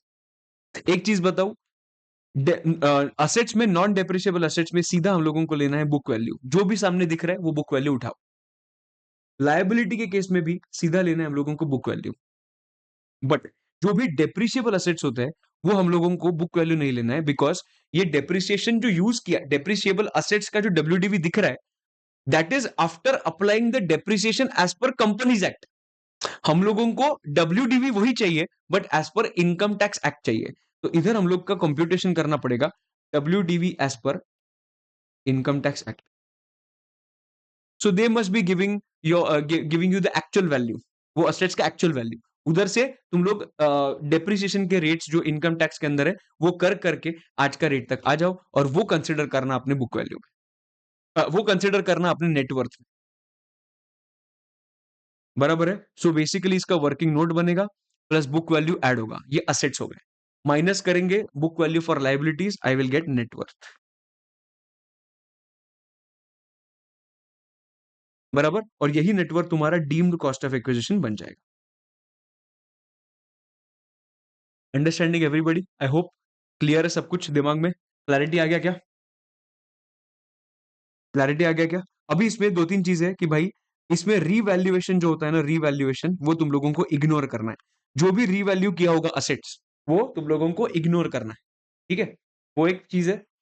Second point ये है, अगर तुम्हारे बैलेंस शीट में असेट साइड पे ऐसे कौन से असेट्स होंगे जिन पे 100% डिडक्शन क्लेम हो चुका है under PGBP. 100% deduction under PGBP claim हो चुका है, तो प्लीज ऐसे असेट्स वापस कंप्यूटेशन ऑफ नेटवर्थ में कंसिडर मत करना, इग्नोर दोज असेट। करेक्ट है, रिवैल्यूएशन इग्नोर करना है एंड 100% जिस पे डिडक्शन दिया है वो तुम लोगों को क्या करना है, इग्नोर करना है while computing the net worth. ये इतना तुम लोगों को याद रखना है नेटवर्थ के अंदर। हाँ, और एक चीज ये है कि इस पे इंडेक्सेशन का बेनिफिट नहीं मिलेगा, इस पे इंडेक्सेशन का बेनिफिट नहीं मिलेगा, नो इंडेक्सेशन। करेक्ट है sir. How to identify whether it is long term और short term? Long term short term identify करने के लिए तुम लोग आइडेंटिफाई करो अंडरटेकिंग कितने महीने तो मतलब कब से है। अगर अंडरटेकिंग 4 साल 5 साल 6 साल 20 साल से तो लॉन्ग टर्म बन जाएगा अपने लिए। अभी अगर लेटेस्ट अमेंडमेंट देखा तो 12 मंथ्स एंड 24 मंथ्स है, बराबर है। तो 12 मंथ्स के तो 12 मंथ्स तो इधर आएगा ही नहीं, कहने से उसके लिए 24 मंथ्स एप्लीकेबल होगा, बराबर। तो 24 मंथ्स अगर होगा लेस देन और इक्वल टू 24 होगा तो शॉर्ट टर्म, मोर देन 24 होगा तो लॉन्ग टर्म। और अगर प्रायर टू 23/7 का असेट होगा then in that case it is going to be 36 period of holding to understand whether it is short term और लॉन्ग टर्म। फायदा कुछ नहीं लिखने के लिए बोल रहा हूं मैं, बिकॉज इंडेक्सेशन इस पे एप्लीकेबल नहीं होता है। ओके, अभी हम लोग देखेंगे कुछ एग्जाम्पशंस, कुछ एग्जाम्पशंस देखते हैं।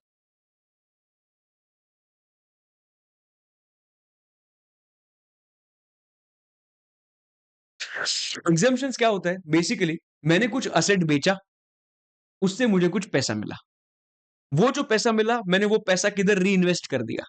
अगर मैंने वही पैसा किधर री इन्वेस्ट किया है देन इन दैट केस वो जो री इन्वेस्टमेंट जो किया है उसका मैं क्या कर सकता हूं, ओरिजिनल कैपिटल गेन से रिडक्शन कर सकता हूं, एग्जाम्पशन ले सकता हूं। तो क्या बेचना चाहिए, किसमें री इन्वेस्ट करना चाहिए, कितने दिन में री इन्वेस्ट करना चाहिए, कितना दिन वो री इन्वेस्टेड असेट मेरे पास होना चाहिए, तो ये सब चीजें हम लोग सेक्शन नंबर 54 के एग्जाम्पशंस में देखेंगे। ठीक है, आराम से इधर देखो 54 में क्या लिखा है, what did I sell, I sold long term residential house property. क्या बेचा, long term residential house property. ठीक है, ओरिजिनल एसेट ट्रांसफर्ड। ठीक है, मैंने किस में री इन्वेस्ट किया, मैंने अनदर रेजिडेंशियल हाउस प्रॉपर्टी में री इन्वेस्ट किया। मैंने क्या बेचा, long term residential house property, किस पे री इन्वेस्ट किया, रेजिडेंशियल हाउस प्रॉपर्टी। सर जिसमें मैं री इन्वेस्ट कर रहा हूं, कैन आई री invest in 2 residential house properties? Yes you can री invest in 2 residential house properties अगर वो जो कैपिटल गेन जो आता है, जो एक हाउस प्रॉपर्टी बेचा ना उसका जो कैपिटल गेन आता है, if that is up to 2 crore, if that is up to 2 crore, मेरे पास ऑप्शन है कि मैं 2 नए रेजिडेंशियल हाउस प्रॉपर्टी जो परचेज किए हैं उसका मैं एग्जामिशन दिखा सकता हूं, बराबर है। एंड अगर मेरा ओरिजिनल असेट जो सेल किया है उसका जो कैपिटल गेन आया है, if that is more then 2 crore, then in that case I don't have an option of showing 2 residential house properties का deduction, I can show only 1 residential house property का deduction. वो तुम्हारे फेवर में जो होगा वो ले लो, जो हाईएस्ट वैल्यू है वो ले लो। करेक्ट। अभी दोस्त ये जो 2 रेजिडेंशियल हाउस प्रॉपर्टीज का ऑप्शन है ना, ये ऑप्शन सिर्फ मैं वंस इन लाइफ टाइम ले सकता हूं। क्या बोला मैंने, वंस इन लाइफ टाइम ले सकता हूं, एक ही बार ले सकता हूं, वंस इन लाइफ टाइम। ठीक है, एक कंडीशन है कि अगर सर मैंने जो नया रेजिडेंशियल हाउस प्रॉपर्टी में री इन्वेस्ट किया है ना वो कभी ओके कभी मैंने परचेस करना चाहिए, तो ट्रांसफर जो डेट है, ये ट्रांसफर डेट है, ये ट्रांसफर डेट के पहले 1 ईयर, ये ट्रांसफर डेट के बाद 2 इयर्स, ये पीरियड के बीच में मैंने परचेस करना चाहिए। ट्रांसफर डेट के 1 ईयर प्रायर और विद इन 2 इयर्स, ये डेट के पहले तुम लोग ने क्या करना चाहिए, तो परचेस करना चाहिए। और अगर तुम लोग अगर कुछ री कंस्ट्रक्ट कर रहे हो तो ट्रांसफर डेट के with in 3 years construction complete होना चाहिए, ट्रांसफर डेट के with in 3 years construction complete होना चाहिए, बराबर। जो भी तुम्हारा जो नया रेजिडेंशियल हाउस प्रॉपर्टी था, वो नया रेजिडेंशियल हाउस प्रॉपर्टी तुम लोग ने सेल नहीं करना चाहिए for 3 years from the date of purchase. एक बार तुम लोग ने ओल्ड रेजिडेंशियल हाउस प्रॉपर्टी बेचा, मुंबई का प्रॉपर्टी बेचा, पैसा मिला, पुणे में हाउस प्रॉपर्टी ले लिया। वो जो पुणे का हाउस प्रॉपर्टी है ना, वो तुम लोग ने 3 साल तक बेचना नहीं चाहिए। अगर बेचा, अगर बेचा तो हम लोग क्या करेंगे, जो भी तुम लोग ने एग्जाम्पशन लिया है, सी मैंने मुंबई का हाउस प्रॉपर्टी बेचा, पैसा मिला, पुणे का हाउस प्रॉपर्टी में री इन्वेस्ट किया 10 लाख रुपया। सेम अमाउंट का मैंने क्या ले लिया? एग्जाम्पशन ले लिया, बराबर। अगर मैं 10 लाख का एग्जाम्पशन ले रहा हूं तो उसके पीछे कंडीशन है कि वो 3 साल तक पुणे का प्रॉपर्टी नहीं बेचना है। अगर मैंने वो 3 साल के अंदर पुणे का प्रॉपर्टी बेच दिया, कितने बेचा? समझ, मैंने वो बेचा फॉर 40 lakhs, तो पुणे के हाउस प्रॉपर्टी का कहना है इससे कैपिटल गेन कंप्यूट होगा। एफपीओसी 40 lakhs minus cost of acquisition कितना था? 10 लाख में लिया था। बट जो भी मैंने कंडीशन सेटिस्फाई नहीं किया ना, 3 साल के अंदर मैंने बेच दिया, इसकी वजह से कॉस्ट ऑफ एक्विजिशन से जितना भी मैंने एग्जाम्पशन लिया था वो क्या किया जाएगा? रिड्यूस किया जाएगा। And that's why this comes as zero, and पूरा का पूरा 40 lakhs पे टैक्स देना पड़ेगा। So if you if you don't follow the condition, then you have to reduce the exemption amount from the cost of asset of the new asset, cost of acquisition of the new asset. Understanding? पक्का एकदम? Okay sir, इस पे हम लोगों को deposit scheme का benefit मिलेगा। Yes, सीजीएएस के डिपॉजिट स्कीम का इसमें बेनिफिट मुझे मिल सकता है। सीजीएएस, ठीक। इसमें एक लिमिट उन्होंने ऐड किया, 10 करोड़ रुपया लिमिट है, ठीक है। इसके ऊपर एग्जाम्पशन नहीं मिलेगा। एक चीज याद रखना, 54 के अंदर जो हाउस प्रॉपर्टी होना चाहिए वो इंडिया में होना चाहिए, ठीक है। उसके बाद 54 बी एकदम सिंपल है, 54 B and D very simple. 54 B बात करता है क्या बेचा? मैंने एग्रीकल्चरल लैंड बेचा सिचुएटेड इन अर्बन एरिया, जो मैंने एटलीस्ट 2 साल के लिए, पहले के एटलीस्ट 2 साल के लिए एग्रीकल्चर पर्पज के लिए यूज किया। वापस बोल रहा हूं, मैं एग्रीकल्चरल लैंड बेच रहा हूं जो अर्बन एरिया में है, urban agricultural land, capital gain लगेगा? लगेगा। जो अर्बन एग्रीकल्चरल लैंड है, मैं 2 साल के लिए एग्रीकल्चरल पर्पज के लिए यूज कर रहा हूं, ऐसा मैंने एग्रीकल्चरल लैंड बेचा जो अर्बन एरिया में है, ठीक है। कैपिटल गेन आएगा? यस। बट अगर वो पैसा आके मैंने अगर एग्रीकल्चरल लैंड परचेस किया इन रूरल और अर्बन एरिया, किधर भी, तो मैं जितना भी मेरा री इन्वेस्टमेंट है वो मैं क्या ले सकता हूं? उसका एग्जाम्पशन ले सकता हूं। जितना री इन्वेस्टमेंट है उसका क्या ले सकता हूं? एग्जाम्पशन ले सकता हूं। इसका कंडीशन क्या है? जो परचेस होना चाहिए within 2 years from the date of transfer होना चाहिए, ठीक है। ओके, ये जो नया असेट मैंने जो परचेस किया है, मतलब एग्रीकल्चरल लैंड, रूरल और अर्बन एरिया वाला, ये जो है मैंने वो 3 साल तक नहीं बेचना चाहिए। अगर मैंने बेचा तो जो टाइम पे मैं बेचूंगा वो टाइम पे जो भी कैपिटल गेन का कंप्यूटेशन होगा, वो कैपिटल गेन की कंप्यूटेशन में जो भी कॉस्ट ऑफ एक्विजिशन है उसमें से जितना भी मैंने एग्जाम्पशन लिया है वो माइनस किया जाएगा। If it does so, reduce the exemption amount from the cost of acquisition of the new asset. Correct है? पक्का? सर इसमें सीजीएस मिलेगा क्या? मिलेगा, ठीक। ये 54 बी हो गया। 54 डी का बात करते हैं। सर क्या बेचा? मैंने बेचा land and building forming part of industrial undertaking, जो कंपल्सरीली अक्वायर हो गया। गवर्नमेंट ने कंपल्सरीली अक्वायर किया क्या? Land and building. किधर था? इंडस्ट्रियल अंडरटेकिंग, जो कंपल्सरीली अक्वायर हो गया, ठीक है। कंपल्सरी एक्वायर होने के बाद तुझे कुछ पैसा मिलेगा? मिलेगा। वो तुम्हारे लिए क्या बन जाएगा? कैपिटल गेन बन जाएगा, ठीक है। अभी अगर वही पैसा आके तुम लोग ने नया लैंड एंड बिल्डिंग परचेज किया, forming part of new industrial undertaking, forming part of new industrial undertaking, then in that case जो भी नया लैंड एंड बिल्डिंग परचेज किया था उसका मुझे क्या मिल जाएगा दोस्त? डिडक्शन या एग्जाम्पशन, बोलो एग्जाम्पशन मिल जाएगा। इसके लिए भी कंडीशन क्या है दोस्त? कंडीशन ये है कि मुझे परचेस करना है विद इन 3 years, और जो नया प्रॉपर्टी परचेस किया है वो 3 साल तक नहीं बेचना है। अगर बेचा तो कॉस्ट ऑफ एक्विजिशन से माइनस कर, एग्जाम्पशन जितना लिया था वो कॉस्ट ऑफ एक्विजिशन से माइनस कर।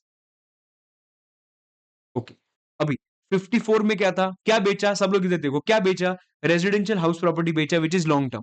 किसमें परचेस किया? रेजिडेंशियल हाउस प्रॉपर्टी में परचेस किया। उसके बाद 54 बी में क्या बेचा? एक अर्बन एग्रीकल्चरल लैंड बेचा, अर्बन एग्रीकल्चरल लैंड जो 2 साल के लिए एग्रीकल्चरल पर्पस के लिए यूज कर रहा था, बराबर। और वो मैंने बेच दिया, पैसा मिला। मैंने किधर री इन्वेस्ट किया? एग्रीकल्चरल लैंड में री इन्वेस्ट किया, बीइंग अर्बन और रूरल, बीइंग इन अर्बन और रूरल एरिया। जितना भी री इन्वेस्ट किया सबका मुझे डिडक्शन मिल जाएगा। 54 सी में क्या हुआ? लैंड एंड बिल्डिंग जो कंपल्सरीली अक्वायर हुआ इंडस्ट्रियल अंडरटेकिंग में था वो, और मैंने री इन्वेस्ट किया अनदर लैंड एंड बिल्डिंग में, नए इंडस्ट्रियल अंडरटेकिंग। ये 54D हो गया। ठीक है, ओके। उसके बाद याद रखना, ये मेरे हिसाब से दोनों इंपॉर्टेंट है, 54EC and 54F। 54EC and 54F। EC में बात किया है इन केस ऑफ ट्रांसफर, क्या तुम लोग ने ट्रांसफर किया, it has to be long term land and building. Reinvest किसमें किया, गवर्नमेंट बॉन्ड्स, मतलब जो स्पेसिफाइड गवर्नमेंट बॉन्ड्स है इसमें री इन्वेस्ट किया। कभी री इन्वेस्ट किया, within 6 months from the date of transfer reinvest किया।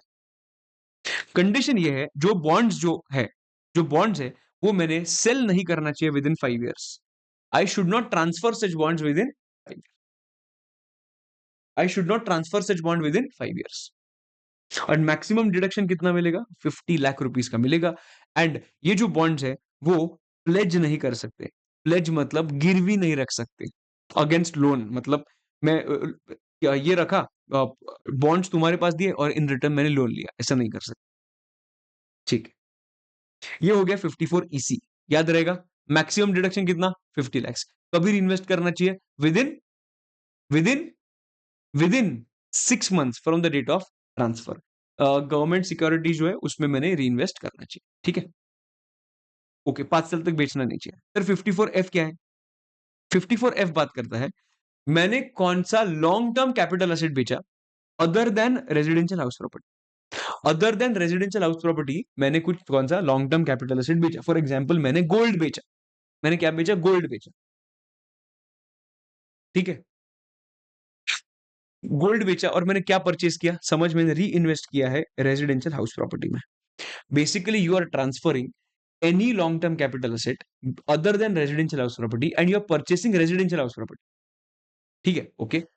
सर कभी रीइन्वेस्ट करना चाहिए, सेम सेम जो हम लोगों ने किया था, 1 year प्रायर और 2 years आफ्टर ट्रांसफर।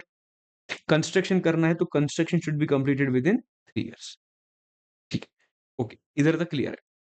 अभी एक कंडीशन उन्होंने दिया है कि अगर तुम लोगों को 54F में डिडक्शन चाहिए या एग्जेम्पशन चाहिए, तो उसके पीछे कंडीशन क्या है, जब भी तुम लोग गोल्ड बेच रहे हो, eight the time of transfer of gold, I should not own more than one residential house property.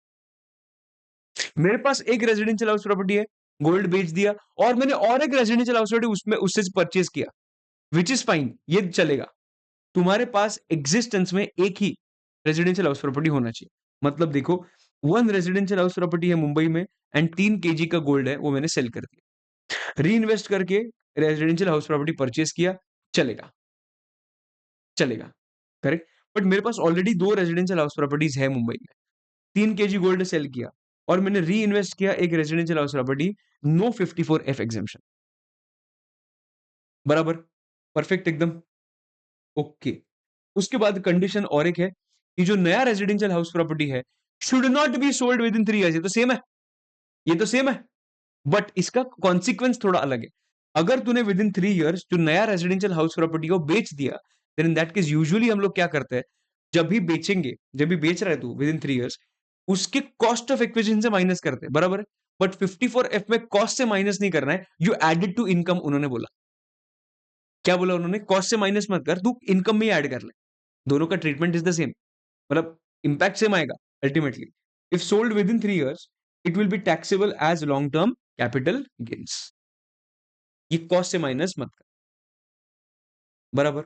और जो तुम लोग ने नया प्रॉपर्टी जो परचेस किया है, मतलब तुम्हारे पास ये सिचुएशन था, right, one residential house property पहले से था, नया रेजिडेंशियल हाउस प्रॉपर्टी परचेस किया, बराबर है। ये जो हाउस प्रॉपर्टी है वो 3 साल तक बेचना नहीं चाहिए, बराबर। और ये जो रेजिडेंशियल हाउस प्रॉपर्टी परचेस किया है ना दूसरा वाला, उधर से with in 2 years, with in 2 years तुम लोग ने और एक प्रॉपर्टी परचेस नहीं करना चाहिए। देखो, assessee should not buy another residential house property for 2 years or construct for 3 years। एक जो गोल्ड बेच के जो प्रॉपर्टी परचेस किया, वो जो प्रॉपर्टी है, वो प्रॉपर्टी 3 साल तक बेचना नहीं चाहिए। और ये प्रॉपर्टी लेने के बाद और एक प्रॉपर्टी तुम लोग ने विद इन 2 years लेना ही नहीं चाहिए and with in 3 years construct नहीं करना चाहिए,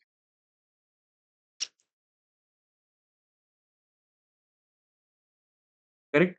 सर अमाउंट ऑफ एग्जेम्पशन कैसे मिलता है, देखो, अमाउंट ऑफ एग्जामेशन के लिए मैंने ना दो बाइफरकेशन तुम लोगों को इधर दिखाए हैं। नंबर वन, 54 का हम लोग कैसे करते हैं, देखो लॉन्ग टर्म कैपिटल गेन्स आया 60 लैक्स, जितना भी तुम लोग ने री इन्वेस्ट किया दूसरे रेजिडेंशियल हाउस प्रॉपर्टी में पूरा का पूरा माइनस हो जाएगा। सिंपल है। 54F में ऐसा नहीं होता है। 54F में मैंने बेचा क्या, गोल्ड बेचा, जिससे मेरा लॉन्ग टर्म कैपिटल गेन आया 60 लैक्स। अभी गवर्नमेंट क्या पूछता है मालूम है, तेरे पास रोकड़ा कितना आया, रोकड़ा मतलब पैसा, how much amount of money did you get by selling the gold, 1 crore 10। उन्होंने बोला ना ना ना ना, 1 करोड़ 10 में से तू ट्रांसफर एक्सपेंस भी दिए ना, मैंने बोला हाँ। तो मुझे बता नेट तुझे ट्रांसफर कितना हुआ, कितना मुझे पैसा मिला, 1 crore rupees. Net sale consideration is 1 crore. Out of this 1 crore, how much amount did you invest to buy a new property? 50 lakhs. 50 lakhs का नया प्रॉपर्टी लिया। I am not going to reduce 50 lakhs from my exemption, right. So उन्होंने क्या बोला, देखो तुम लोग ने कितने का प्रॉपर्टी लिया नया वाला, 50 lakhs का प्रॉपर्टी लिया। कितना पैसा था तुम्हारे पास, 1 करोड़। 1 करोड़ में से 50 lakhs का प्रॉपर्टी लिया, विच मीन्स तूने सिर्फ 50% of the amount you have invested. और इसकी वजह से तेरा जो एग्जामेशन होगा 54F का, that will be restricted to the extent of 50%। इसका मतलब 54F का exemption will not be 50 lakhs, 54F का exemption will be long term capital gain का 50%, which comes to 30 lakhs। Sir ये क्या किया हम लोग ने, कुछ फॉर्मूला सीखा था। देखो मैं तुम लोगों को फॉर्मूला बताता हूं क्या है। हम लोग ने पहले क्या देखा कि भाई 50 लाख रुपीज री इन्वेस्ट किया, 50 लाख रुपीज का जो था वो री इन्वेस्ट किया। कितना अमाउंट था मेरे पास, 1 करोड़। मैंने कितना परसेंटेज री इन्वेस्ट किया, सिर्फ 50%। Keep this 50% and apply it on long term capital gains, that is 60 lakhs। यही तो फॉर्मूला तुम लोग ने सीखा है भाई, long term capital gain into amount reinvested upon net sale consideration. पहले निकालो परसेंटेज, ये percentage long term capital gain पे अप्लाई करो, यही तो है। पहले निकालो परसेंटेज, वो लॉन्ग टर्म कैपिटल गेन पे अप्लाई करो। सिंपल बात, इजी बात। ये ऐसे होता है 54F का एग्जामेशन। ठीक है, अभी हम लोग नेक्स्ट पॉइंट पे आते हैं, दैट इज टैक्स रेट। सबसे इंपॉर्टेंट अगर कौन सा सेक्शन होगा तो वो टैक्स रेट ही है, तो प्लीज ध्यान देना। पर उसके पहले हम लोग चल फटाफट एक सेक्शन देख लेते हैं, 50AA करके, computation of capital gains in case of market linked debentures. देखो कभी कभी डिबेंचर्स का जो रिटर्न्स होते हैं ना, डिबेंचर्स के returns are dependent upon the market fluctuation, dependent upon the market fluctuation. ठीक है, तो उन्होंने बोला कि इसका टैक्सेबिलिटी कैसे होगा। देखो अगर कोई मार्केट लिंक डिबेंचर्स भी होगा ना, तो भी टैक्सेबिलिटी में कुछ फर्क नहीं होगा भाई। एफवीओसी क्या होगा, जो भी मैच्योरिटी अमाउंट है, रिडम्पशन अमाउंट है, जो भी होगा वो, मैंने कुछ कभी परचेज भी किया होगा तो मैं परचेज का भी वैल्यू माइनस करूंगा। उसके बाद मैंने कुछ एक्सपेंडिचर किया होगा तो एक्सपेंडिचर माइनस किया जाएगा। सो अल्टीमेटली मुझे क्या मिलने वाला है, कैपिटल गेन ही मिलने वाला है। इसमें कुछ अलग चीज पड़ी क्या, नहीं। इसमें सिक्योरिटी ट्रांजैक्शन टैक्स का डिडक्शन नहीं मिलता है हम लोगों को, वैसे भी नहीं मिलता है। Sir what is the meaning of specified mutual funds and what is the meaning of market linked debentures. Market linked debentures मतलब ऐसे डिबेंचर्स जिसके returns are linked to market returns. And specified debentures, specified mutual funds मतलब ऐसे mutual funds जो लोगों का पैसा लेके जो इन्वेस्ट करते हैं ना, उसमें से मैक्सिमम 35% इज इन इक्विटी। मतलब मैक्सिमम क्या है, डेट में, और बाकी का डेट में। Minimum 65% is in debt. इसको बोला जाता है स्पेसिफाइड म्यूचुअल फंड। इसमें कंप्यूटेशन वाइज कुछ अलग नहीं है, कंप्यूटेशन वाइज कुछ भी अलग नहीं है। ठीक है, last 2 points are left, that is one is tax rate and the second one is section number 55। मुझे बात बताओ, इज एवरीबडी क्लियर। एक बार फटाफट पानी पी लो and then we will start with the tax rates. सब लोगों को क्लियर है कि नहीं बाबा।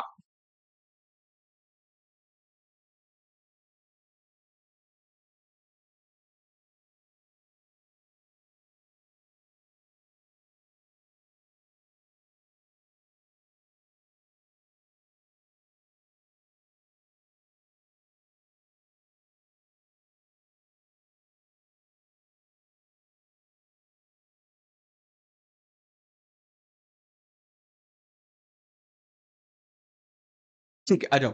टैक्स रेट्स पे आ जाओ।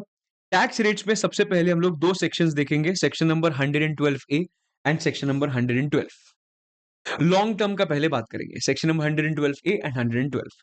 लॉन्ग टर्म में 112 ए में कौन से असेट्स ट्रांसफर किए जाते हैं? 112 ए के अंदर कौन से असेट्स है? लिस्टेड इक्विटी शेयर्स, और आई कैन से लिस्टेड नहीं बोल सकता, इस पे बोलना चाहता हूं मैं equity shares on which security transaction tax is paid. वापस बोल रहा हूं, लिस्टेड नहीं आएगा, equity shares on which security transaction tax is paid, ऐसा बोलता हूं मैं। ठीक है, okay. Units of equity oriented funds and units of business trust जो हम लोग फाइनल में देखेंगे, ये फॉल होता है 112 ए के अंदर। ठीक है सर, टैक्स रेट कितना है? देखो 23/7/24 के पहले अगर तुम लोग ने बेचा होगा तो पहले जो लॉ था वही 10% का टैक्स रेट। बट अगर तुम लोग ने ऑन और आफ्टर 23/7/24 बेचा है, ऑन और after 23/7/24, then in that case 12.5% is the tax rate। अभी अब आज बेचा तो 12.5% लगेगा। सर इसके लिए एक लिमिट भी था, द लिमिट वाज 1.25 lakhs। मतलब ये 1.25 लाख जो है ना, ये पूरे फाइनेंशियल ईयर का लिमिट है। ऐसा नहीं कि इसके बाद वाला 1.25 lakhs, इसके पहले वाला 1 लाख जो पहले था, ऐसा नहीं। उन्होंने बोला है कि 1.25 lakhs जो है वो लिमिट सबके लिए पूरे फाइनेंशियल ईयर के लिए एप्लीकेबल है। इसका मतलब 10% in excess of 1.25 lakhs and 12.5% in excess of 1.25 lakhs, ये पूरे फाइनेंशियल ईयर का लिमिट है। सर एक एग्जांपल दे सकते हो? इधर देखो, 22/7/24 को मैंने एक असेट बेचा 5 लाख, 22/7 अमेंडमेंट के पहले। 22/9/24 को मैंने एक असेट बेचा 2 लाख के लिए, जिस पे 12.5% रेट लगता है, ऊपर में 10% रेट लगता है। वैल्यू कितना आया? 7 लाख रुपीस। एक फाइनेंशियल ईयर में कितना मेरे पास लिमिट है? 1.25 lakhs का लिमिट है, तो वो मैंने माइनस किया। सो अल्टीमेटली मुझे टैक्स देना है 5.75 lakhs का। पर मेरा क्वेश्चन ये है कि ये जो 1.25 lakhs मैंने माइनस किया, did I reduce it from 5 lakhs और did I reduce it from 2 lakhs? और should I reduce it from 5 lakhs और should I reduce it from 2 lakhs? So the point is so the point is this is not clear from the provision. तो हम लोग क्या करेंगे, सबसे ज्यादा beneficial जो होगा उधर से माइनस करेंगे। बेनिफिशियल कौन सा होगा? What do you think? Can you please tell me in the chat कि हम लोग ने 5 लाख से निकालना चाहिए कि 2 लाख से निकालना? हम लोग ने 5 लाख से निकालना चाहिए, 2 लाख से निकालना चाहिए?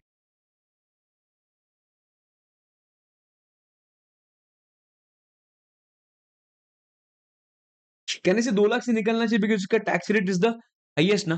तो 2 लाख में से 1.25 लाख माइनस कर, राइट? सो 5 लाख पे पूरा 10% एंड 75,000 जो आएगा उस पे कितना? 12.5। 75 कैसे आया? 2 लाख माइनस 1.25 लाख। इजी है। कंडीशन ये है कि सबसे पहला कंडीशन, बेसिक एग्जेम्पशन लिमिट नहीं मिलता है। लिखा नहीं है पर सुनो, बेसिक एग्जेम्पशन लिमिट का बेनिफिट नहीं मिलता है। एसटीटी पे होना चाहिए, this is a basic condition. STT पे होना चाहिए। चैप्टर 6 से डिडक्शन नहीं मिलेगा। रिबेट अंडर सेक्शन 87 ए भी नहीं मिलेगा, एंड इंडेक्सेशन भी नहीं मिलेगा। इस पे कभी भी मुझे इंडेक्सेशन नहीं मिलता है। ठीक है sir.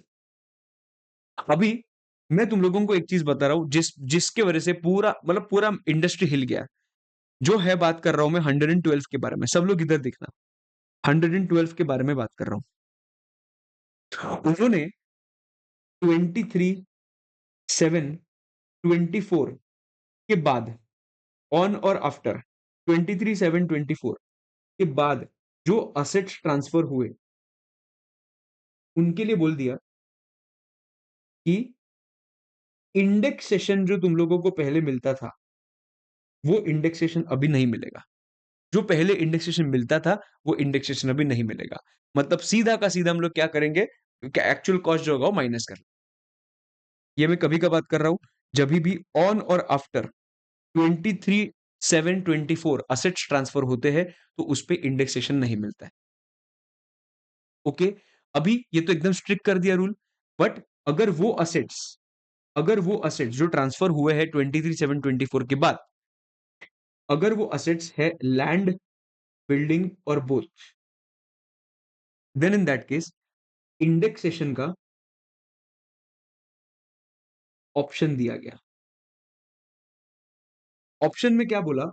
that you can either claim the indexation and pay the tax at the rate of 20%, या फिर हम लोग इंडेक्सेशन का बेनिफिट पूरा ही छीन रहे, बट यू पे the concessional rate of tax that is 12.5%, right? अगर वो असेट अगर परचेस हुआ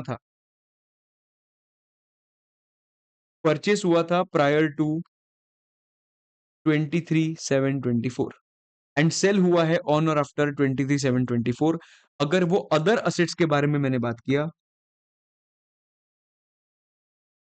तो उस पे इंडेक्सेशन मिलेगा ही नहीं, ऑप्शन ही नहीं, इंडेक्सेशन नहीं मिलेगा and tax rate is going to be सीधा 12.5%। ठीक है, इंडेक्सेशन तो छीन लिया, बट उन्होंने क्या बेनिफिट दिया अपने को? 12.5% का टैक्स रेट। ठीक है, अगर कोई लैंड एंड बिल्डिंग अगर बेचा होगा तो इंडेक्सेशन बेनिफिट जो है वो तुम लोगों को ऑप्शनल है, तुम लोगों को लेना है तो 20% ले लो टैक्स करके, एंड अगर इंडेक्सेशन नहीं चाहिए तो 12.5% जो है उसके हिसाब से तुम लोग कंप्यूट कर सकते हो। बट इसके लिए भी और एक कंडीशन क्या है? एक कंडीशन क्या? लैंड एंड बिल्डिंग होना चाहिए। दूसरा कंडीशन है कि ये एप्लीकेबल होता है इंडिविजुअल एंड एचयूएफ के लिए। फर्स्ट कंडीशन इज वो इंडिविजुअल एंड एचयूएफ के लिए लगता है, जो रेसिडेंट है उनके लिए मिलेगा ये ऑप्शन, एंड वो कौन सा असेट है? Land and building on both है। जो असेट परचेस हुआ है प्रायर टू 23/7 बट सेल हुआ है ऑन और आफ्टर 23/7, उनको ये ऑप्शन दिया गया। सर अगर ऐसा हुआ तो लैंड एंड बिल्डिंग मैंने आज परचेस किया और कल बेच दिया, इंडेक्सेशन का ऑप्शन नहीं है।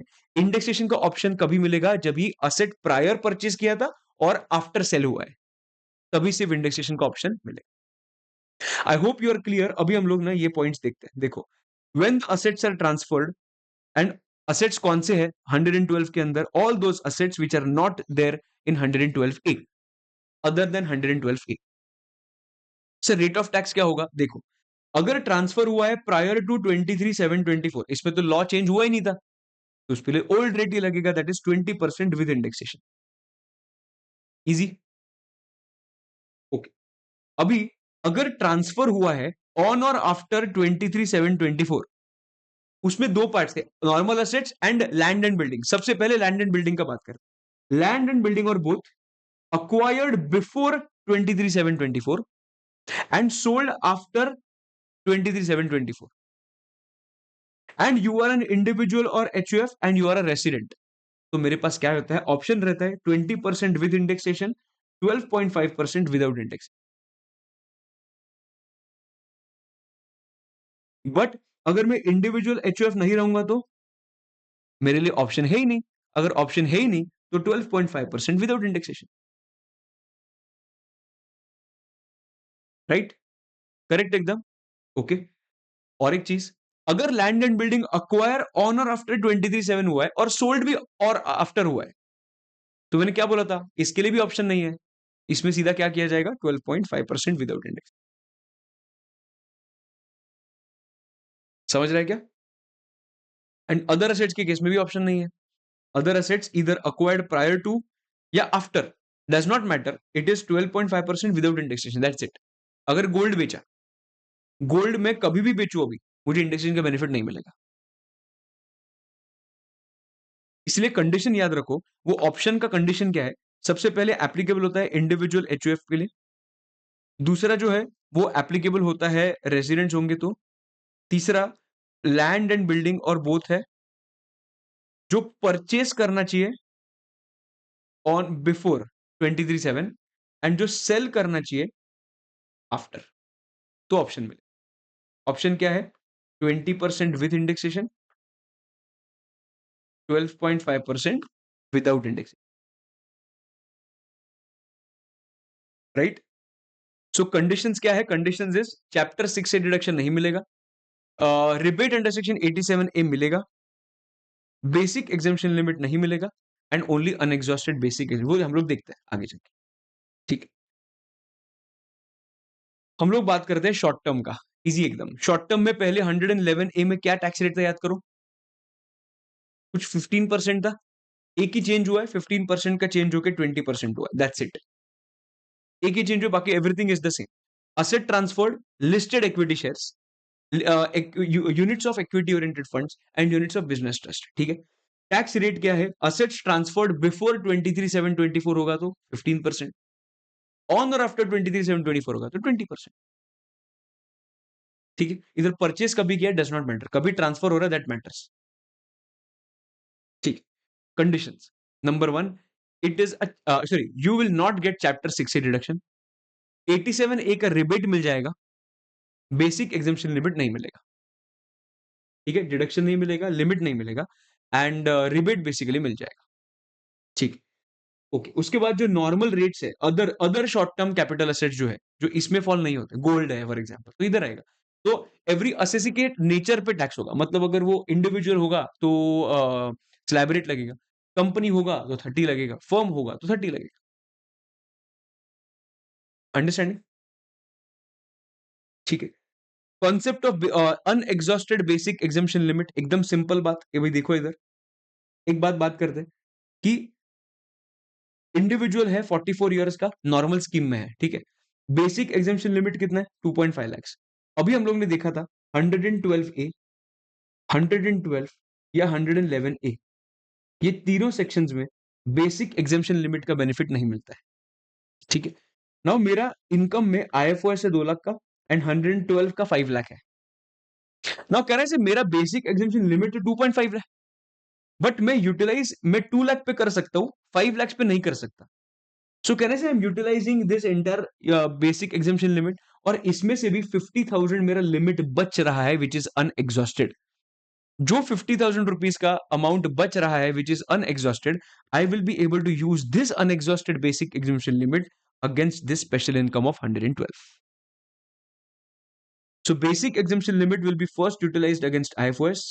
50,000 will be unexhausted. It can be utilized against 112, that is 5 lakhs. So income as per 112 will be 5 lakhs minus 50,000, which is 4.5 lakhs. And IFOS का जो इनकम होगा वो क्या माना जाएगा? जीरो। ये होता है अनएग्जॉस्टेड बेसिक एग्जामेशन लिमिट का फंडा। सर अगर ऐसा हुआ तो मेरे पास 4 इनकम्स है, एक IFOS है, एक 111A है, एक 112 है एंड 112A है। IFOS was only 50,000, ये 5 lakhs, ये 4 lakhs, ये 3 lakhs, and 2.5 is the basic exemption limit. So unexhausted कितना बच गया? 2 lakhs. ये जो 2 lakhs है मैं किसके अगेंस्ट करूं? 111A के अगेंस्ट, 112 के अगेंस्ट या 112A के अगेंस्ट? सो जिसका tax rate is the highest उसके अगेंस्ट में यूज करूंगा। इसका मतलब 112A का टैक्स रेट कितना था? 20%। 112 का कितना था? 12.5%। 112A का कितना था? So basically, I will use it against 5 lakhs. Is everybody clear with this part? And हमारा एक लास्ट पॉइंट बाकी है, दैट इज सेक्शन नंबर 55। एकदम सिंपल बात किया उन्होंने, उन्होंने बोला है if the asset is acquired prior to 31/1/2018, then उसका cost of acquisition is equal to actual cost और FMV as on 31/1/2018 whichever is higher. खत्म। इतना बोला है सेक्शन नंबर 55 के अंदर। अंडरस्टैंडिंग? पक्का एकदम? सो ये इतना ही तुम लोगों को याद रखना है, ठीक है। अभी फॉर एग्जाम्पल मेरा एफवीओसी आता है 50, ठीक है। मेरा कॉस्ट ऑफ एक्विजिशन है 10 एंड मेरा जो एफएमवी है ना वो एफएमवी आता है 60। अभी मुझे बताओ एफवीओसी कितना है? 50 है, लेस करेंगे कॉस्ट ऑफ एक्विजिशन जिसके अंदर होगा comparison, cost will be 10 lakhs, actual cost will be 10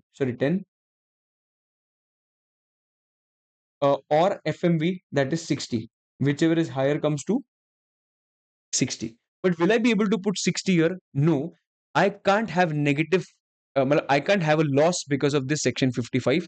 I will have to restrict it to the extent of 50 and इधर 60 नहीं आएगा, याद रखना। तो इधर आंसर आएगा नील।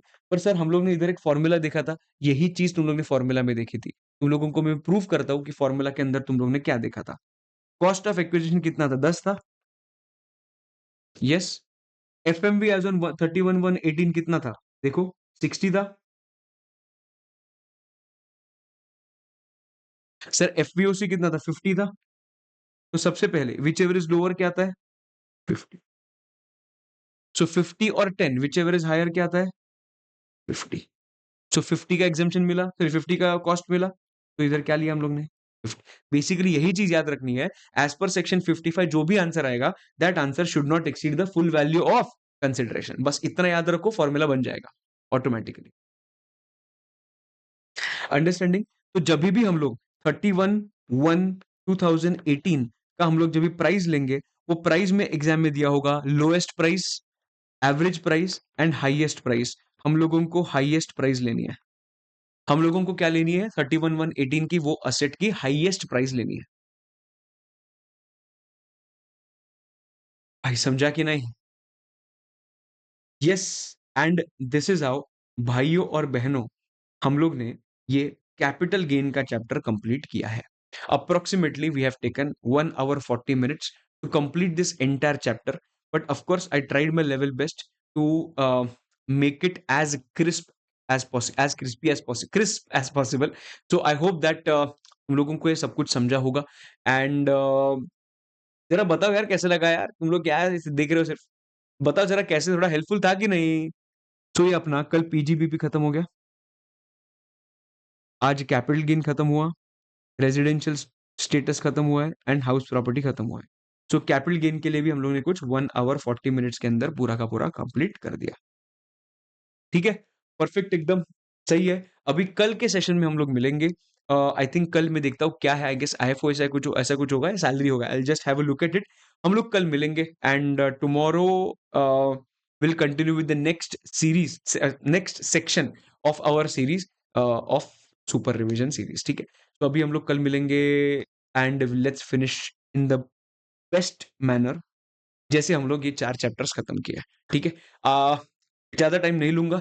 एक बार ये सेशन में जैसे बंद करूंगा, प्लीज एक बार मुझे कमेंट सेक्शन में बताना आपको कैसे लगा। आपका जो भी जेन्युइन रिव्यू रिव्यू होगा, प्लीज मुझे बता देना, राइट। और अगर आप जाते जाते एक छोटा सा प्रमोशन, अगर जाते जाते अगर आप चैनल पे नए रहेंगे तो एक बार प्लीज सब्सक्राइब करके रखना और एक बार फटाफट लाइक करना। Thank you so much. This is Amit Mahajan. मिलेंगे जल्द ही, कल मिलेंगे। Till then, bye bye, see you and take care.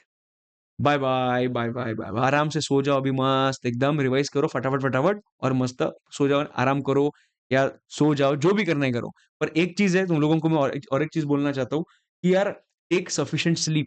भाई very important, sufficient sleep is very important. लोगों को लगता है नहीं नहीं नहीं, मैं तो सोऊंगा नहीं, मैं तो और पढ़ाई करना है मुझे, ऐसा नहीं होता है। Investment in, so putting time in sleeping is like an investment for you. Trust me in this part. तुम लोग जितना ज्यादा सोओगे, ज्यादा मतलब 10 घंटा नहीं, मेरे हिसाब से 5:30 to 6 hours का sleep is good enough. Please at least इतना लेना, 3-4 घंटा मत सोना, लॉन्ग रन पे बहुत प्रॉब्लम होगा, राइट। चलो, bye bye, take care, good night, bye bye.